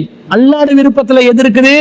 யூதர்களுக்கு மாற்றம் செய்வதற்கு நோன்பு பிடிக்கணும், 9லையும் 10லையும் பிடிக்கணும். அந்த 9 ரசூலுல்லாஹ் கடந்து வந்ததனால 10ல இருந்ததுனால அடுத்த வருஷம் இன்ஷா அல்லாஹ் பாப்போம் என்றாங்க. ரசூல் உயிரோடன் இருக்கவில்லை, வஃபாத்தாகி விட்டார்கள். எனவே நபி ஸல்லல்லாஹு அலைஹி வஸல்லம் பிடிக்கல. அப்ப நாங்க என்ன செய்யணும்? ஆசுரா 10வது நாள் தான் அசலானது, அந்த நாள் தான் பிடிக்கிறது. மார்க்க ரீதியான நிகழ்வு, அல்லாஹ்வின் நாட்களில் ஒரு நாளாக ஆசுரா வந்து விட்டது. யூதர்களுக்கு மாற்றம் செய்வதற்காக 9ஐயும் சேர்த்து பிடிக்கணும் என்பதனால ரசூல் அடுத்த வருஷம் உசுரோடு இருந்தா 9ல பிடிப்பேன் என்று சொன்னாங்கன்றதையும் வச்சு 9லும் பிடிக்கணும் என்று நாங்க விளங்கணுமே தவிர 9ல் தான் பிடிக்கணும் என்பது அது மார்க்கத்துக்கு ஏற்புடைய கருத்தாக இல்லவென்பதையும் நாங்கள் இதன் மூலமாக புரிந்து கொள்கிறோம். அடுத்ததாக சகோதரர் ரியாஸ் அவர்கள் பதுல்லையிலிருந்து ஒரு கேள்வி கேட்டிருக்கிறார். அவர் என்ன கேட்கிறார் என்று சொன்னா, லா ஹவுல வலா குவத்த இல்லா பில்லா என்று சொல்லக்கூடிய இந்த அவுராத், இந்த வாசகத்தின் சரியான பொருள் என்ன என்று கேட்கிறார். லா ஹவுல வலா குவத்த இல்லா பில்லா என்பது ஒரு மிக முக்கியமான ஒரு வாசகம். அதை நபி ஸல்லல்லாஹு அலைஹி வஸல்லம் அதுக்கு சிறப்பா சொல்லி இருக்கிறாங்க. நாங்கள் இது என்னன்றதை பார்ப்போம். அதுக்கு முன்பதாக இதனுடைய கருத்து என்னன்றதை தான் கேட்கிறாரு. இப்ப ஹவுல் என்று சொன்னா, இந்த அரபு வார்த்தைக்கு என்ன அர்த்தம் என்று சொன்னா, ஒரு திரும்பக்கூடிய நிலை, ஒன்றிலிருந்து ஒரு நிலை மாறும் நிலை தான் ஹவுல் என்ற வார்த்தை. தஹவுல் என்ற வார்த்தையிலிருந்து நாங்க இதை புரிஞ்சு கொள்றோம். அப்ப லா ஹவுலண்டா எந்த திரும்புதலும் இல்லை, ஒன்றிலிருந்து இன்னொன்றுக்கு மீளக்கூடிய நிலை இல்லை, நிலை மாறுதல் என்பதே கிடையாது. உதாரணமாக ஒருத்தர் பாவத்திலிருந்து நன்மைக்கு மாறுவது, அசுத்தத்திலிருந்து சுத்தத்துக்கு மாறுவது, அல்லது சிறுக்கிலிருந்து தௌஹீதுக்கு மாறுவது, அநியாயம் செய்பவர் ஒரு நியாயமான நிலைக்கு மாறுதல், இந்த எல்லா நிலை மாறுதலையும் ஹவுல் என்ற வார்த்தையில வரும். இப்ப லா ஹவுலண்டா எந்த திரும்புதலும் இல்லை, பாவத்திலிருந்து மீளுதல் கிடையாது. வலா கூவத்த, கூவத் என்று சொன்னா நாம் அறிந்து வைத்திருக்கிறோம். கூவத் என்பது தம் சமூகத்திலேயே பரவலாக கூவத் என்று சொன்னாலே ஒரு சக்தி, ஆற்றலுக்கு சொல்லக்கூடிய ஒரு வார்த்தை. இப்ப லா ஹவுல வலா கூவத் என்றா பாவத்திலிருந்து திரும்புதல் கிடையாது, வலா கூவத்த நன்மை செய்வதற்கு சக்தி கிடையாது, இல்லா பில்லா அல்லாவிடமிருந்து பெறக்கூடிய உதவியின் மூலமாகவே தவிர. நான் பாவத்திலிருந்து திருந்துறதா இருந்தாலும், நன்மையான காரியம் பக்கம் செல்வதாக இருந்தாலும், ஒரு நன்மையான காரியத்தை செய்வதற்கு ஆற்றல் பெறுவதாக இருந்தாலும், அல்லாவிடமிருந்து எனக்கு உதவி கிடைத்தாலே தவிர செய்ய முடியாது என்பதுதான் இந்த வார்த்தையின் நேரடியான பொருள். இது மிக முக்கியமான ஒரு அவுராது. இதை நபி ஸல்லல்லாஹு அலைஹி வஸல்லம் அவர்கள் ஒரு சந்தர்ப்பத்தில் நமக்கு விளங்கப்படுத்துறாங்க. ஹைபர் போர்க்களத்துக்கு நபி ஸல்லல்லாஹு அலைஹி வஸல்லம் அவர்கள் செல்லும் பொழுதோ அல்லது ஹைபர்ல இருந்து திரும்பும் பொழுதோ சஹாபாக்கள் என்ன செய்யறாங்கன்னா, ஒரு மலை குன்றுக்கு மேல ஏறும்போது வார்த்தையை உயர்த்தி, சப்தத்தை உயர்த்தி தக்பீர் சொல்றாங்க. ரசூல் அஸ்ரஃபன் நாசு அலா வாதின், ஒரு மரக்குன்றை, ஒரு பள்ளத்தாக்கை கடந்து செல்லும் போது ஃபரஃபஉ அஸ்வாத்தஹும் பித்தக்பீர், சஹாபாக்கள் தக்பீர் சொல்லிக் கொண்டு தங்களுடைய சப்தத்தை உயர்த்தினார்கள். அல்லாஹு அக்பர், அல்லாஹு அக்பர், லா இலாஹ இல்லல்லாஹ், அல்லாஹ் மிகப்பெரியவன், அல்லாஹ் மிகப்பெரியவன், வணக்கத்துக்குரியவன் அவனை தவிர யாரும் இல்லை என்று சப்தமாக திக்ர் செய்கிறார்கள். அந்த நேரத்தில் ரசூல் ஸல்லல்லாஹு அலைஹி வஸல்லம் சொல்றாங்க, இர்பஉ அலா அன்ஃபுசிக்கும், உங்களை நீங்கள் கட்டுப்படுத்திக் கொள்ளுங்கள், நீங்கள் அமைதியா சப்தத்தை குறைத்துக் கொள்ளுங்கள். இன்னக்கும் லா ததுஊன அஸம்ம வலா ஆயிபன், நீங்கள் காது கேட்காதவனையோ இந்த சபையில் இல்லாத ஒருவனையோ அழைக்கவில்லை. இன்னக்கும் ததுஊன ஸமீஅன் கரீபா, நீங்கள் காது கேட்கக்கூடிய பக்கத்தில் இருக்கக்கூடிய இறைவனைத்தான் அழைக்கிறீர்கள். வமாக்கும், அவன் உங்களுடன் தான் இருக்கிறான் என்று நபி ஸல்லல்லாஹு அலைஹி வஸல்லம் சஹாபாக்களுக்கு சொல்றாங்க. அப்ப அபூ மூஸல் அஸ்ஸரி ரலியல்லாஹு அன்ஹு அவர்கள் ரசூலுல்லாஹ்வுடைய வாகனத்துல பின்னாடி இருக்கிறாங்க. வான ஹல்ஃப தாபத்தி ரசூலுல்லாஹி ஸல்லல்லாஹு அலைஹி வஸல்லம், நான் ரசூலுல்லாஹ்வுடைய பிராணியின் பின்னாடி இருந்தேன். ஃபஸமிஅனி, நான் சொல்லும் ஒரு வார்த்தையை ரசூல் ஸல்லல்லாஹு அலைஹி வஸல்லம் அவர்கள் கேட்டார்கள். வான அகூலு லா ஹவுல வலா குவத இல்லா பில்லாஹ், நன்மையை பாவத்திலிருந்து விடுபடுவதாக இருந்தாலும் சரி, நன்மையை செய்வதாக இருந்தாலும் சரி, அல்லாஹ்வின் உதவியை கொண்டே தவிர வேறு வழி இல்லை என்று நான் சொன்னதை நபி ஸல்லல்லாஹு அலைஹி வஸல்லம் கேட்டார்கள். அப்ப ரசூலா கேக்குறாங்க, அப்துல்லா இப்னு கைஸ் அவர்களே, ஃபகுல்து லப்பைக் யா ரசூலல்லாஹ், அல்லாஹ்வின் தூதரே உங்களுக்கு பதில் அளிக்கிறேன் என்று சொல்றாங்க. அப்ப கேக்குறாங்க ரசூல் ஸல்லல்லாஹு அலைஹி வஸல்லம், அலா அதுல்லக அலா கலிமத்தின் மின் கன்ஸின் மின் குனூஸில் ஜன்னா, சொர்க்கத்தில் இருக்கக்கூடிய கருவூலங்களில் ஒரு முக்கியமான கருவூலத்தை பற்றி நான் உங்களுக்கு அறிவிக்கட்டுமா என்று நபி ஸல்லல்லாஹு அலைஹி வஸல்லம் கேட்டாங்க. குல்து பலா யா ரசூலல்லாஹ், ஃபதாக அபி வ உம்மி, ஆமல்லாவின் தூதரே எனது தாயும் தந்தையும் உங்களுக்கு அர்ப்பணமாகட்டும் சொல்லுங்க என்றேன். அப்ப ரசூலுல்லாஹ் சொல்றாங்க, கால லா ஹவுல வலா குவத்த இல்லா பில்லா, லா ஹவுல வலா குவத்த இல்லா பில்லா என்ற வார்த்தையை நீங்க சொல்லிக்கோங்க என்று நபி ஸல்லல்லாஹு அலைஹி வஸல்லம் சொன்னதாக வருது. இந்த செய்தி புகாரியில 4202வது செய்தியா வருது. அபூ மூஸல் அஸ்அரி ரலியல்லாஹு அன்ஹு அவர்கள் அறிவிக்கிறார்கள். அப்ப இது ஒரு முக்கியமான ஒரு அவுராத். ரசூலுல்லாஹ் சொர்க்கத்துல இருக்கக்கூடிய கருவூலங்கள்ல ஒரு கருவூலமாக சொல்ற அளவுக்கு முக்கியத்துவம் வாய்ந்த ஒரு அவுராதாக இருக்கிறதுனால அடிக்கடி எங்களோட வாழ்க்கையில இந்த அவுராதை சொல்வதற்கு நாங்கள் பழக்கப்படுத்திக் கொள்ள வேண்டும் என்பதையும், மேலதிகமாக இந்த அவுராதுடைய இந்த வார்த்தையினுடைய இந்த கலிமாவினுடைய சிறப்பிலும் நாங்கள் அறிந்து கொள்கிறோம். எனவே இதனுடைய அர்த்தம் தீமையிலிருந்து நாங்கள் விடுபடுவதற்கும் நன்மையை நாங்கள் செய்வதற்கும் அல்லாஹ் உதவி செய்தாலே தவிர எங்களுக்கு வேறு எந்த வழியும் இல்லை. அல்லாஹ் உதவி செய்தால்தான் நாங்கள் நன்மையை செய்ய முடியும், பாவத்திலிருந்து விடுபட முடியும் என்பதுதான் இந்த வார்த்தையின் அர்த்தமாக இருப்பதையும் நாங்கள் விளங்கிக் கொள்கிறோம். அடுத்தது இன்னொரு சகோதரர் ஒரு கேள்வி கேட்கிறாரு. ஒரு பெண்ணுக்கு வலியாக பொறுப்பாளராக யார் இருக்க வேண்டும்? அவர் சொல்றார், எனது தங்கையின் திருமணத்தில் நான் தான் வலியாக இருந்து நடத்தி வைத்தேன், இது செல்லுபடி ஆகாது என்று சிலர் கூறுகிறார்கள், இது சரியா என்று கொழும்பு தெமட்டகொட பகுதியை சேர்ந்த சகோதரர் ஒருவர் கேட்கிறார்.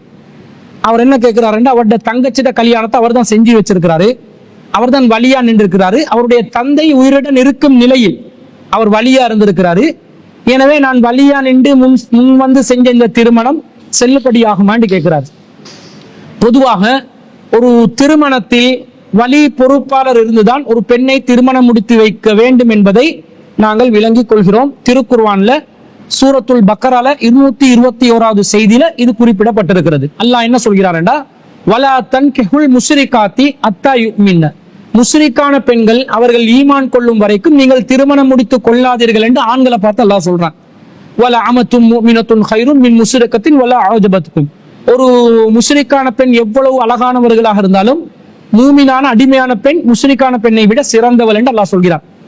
அடுத்ததாக வலா துன்கிஹுல் முஸ்ரிகீன அத்தா யுமினு, முஸ்ரிக்கான பெண்களுக்கு அல்லாஹ் கட்டளையிடுற விஷயத்தை எப்படி கட்டளையிடுறான்டா, ஆண்களை பார்த்து தான் அல்லாஹ் சொல்றான், உங்களுடைய பெண்களுக்கு முஸ்ரிக்கான ஆண்களை திருமணம் முடித்து வைக்காதீர்கள். முஸ்ரிக்கான ஆண்களை பெண்களாகிய நீங்கள் நேரடியாக திருமணம் முடிக்காதீங்க என்று சொல்லாம, முஸ்ரிக்கான ஆண்களை உங்களுடைய பெண்களுக்கு திருமணம் முடித்து வைக்காதீர்கள் என்று அல்லாஹ் சொல்றான். அத்தா யுமினு, அவர்கள் ஈமான் கொள்ளும் வரைக்கும்.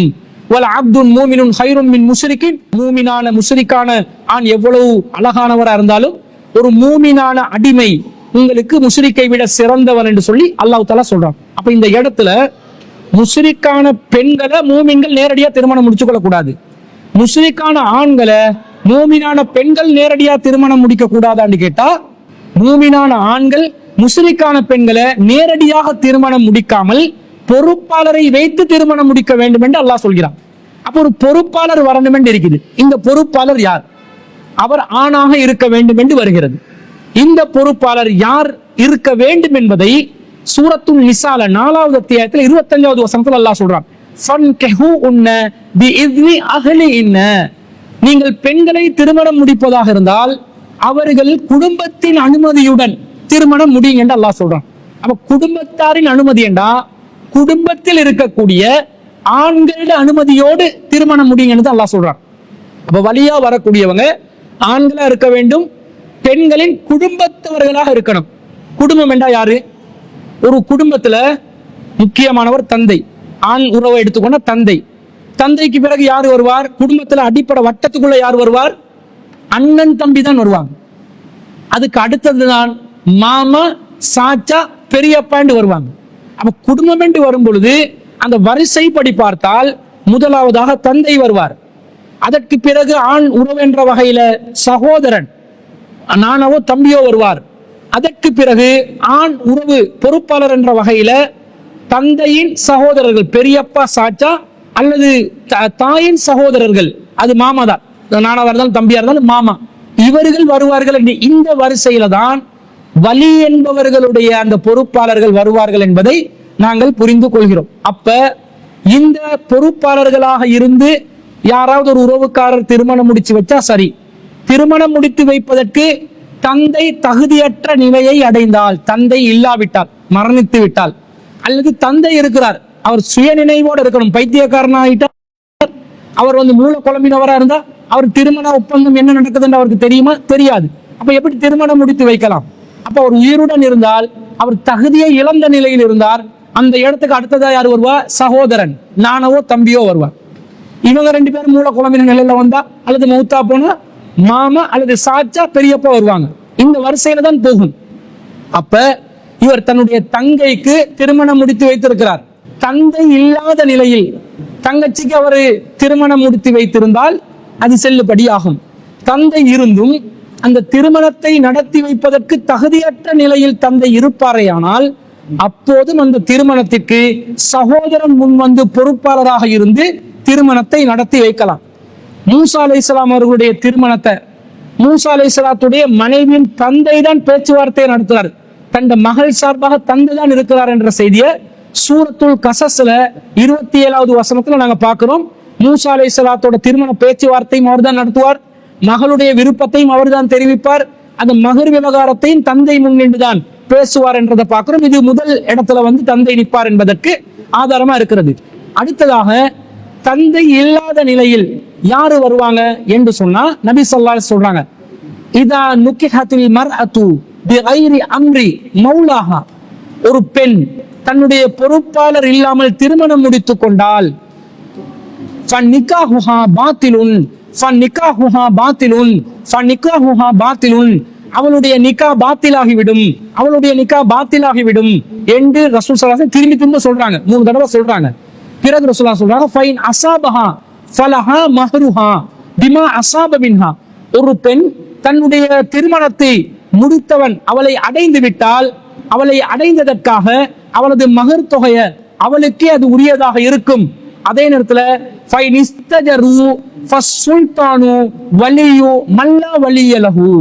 யார் ஒருத்தர் வலி இல்லாத நிலையில் இருக்கிறாரோ, தகுதியான பொறுப்பாளர் இல்லாத நிலையில் இருக்கிறாரோ, வலி இல்லாதவருக்கு அதிகாரம் படைத்தவர் தான் வலியாக இருப்பார். சுல்தான் தான் வலியா இருப்பார். சுல்தான் என்றா சொல்லில் சுல்தான் செயலில் சைத்தான் இல்ல.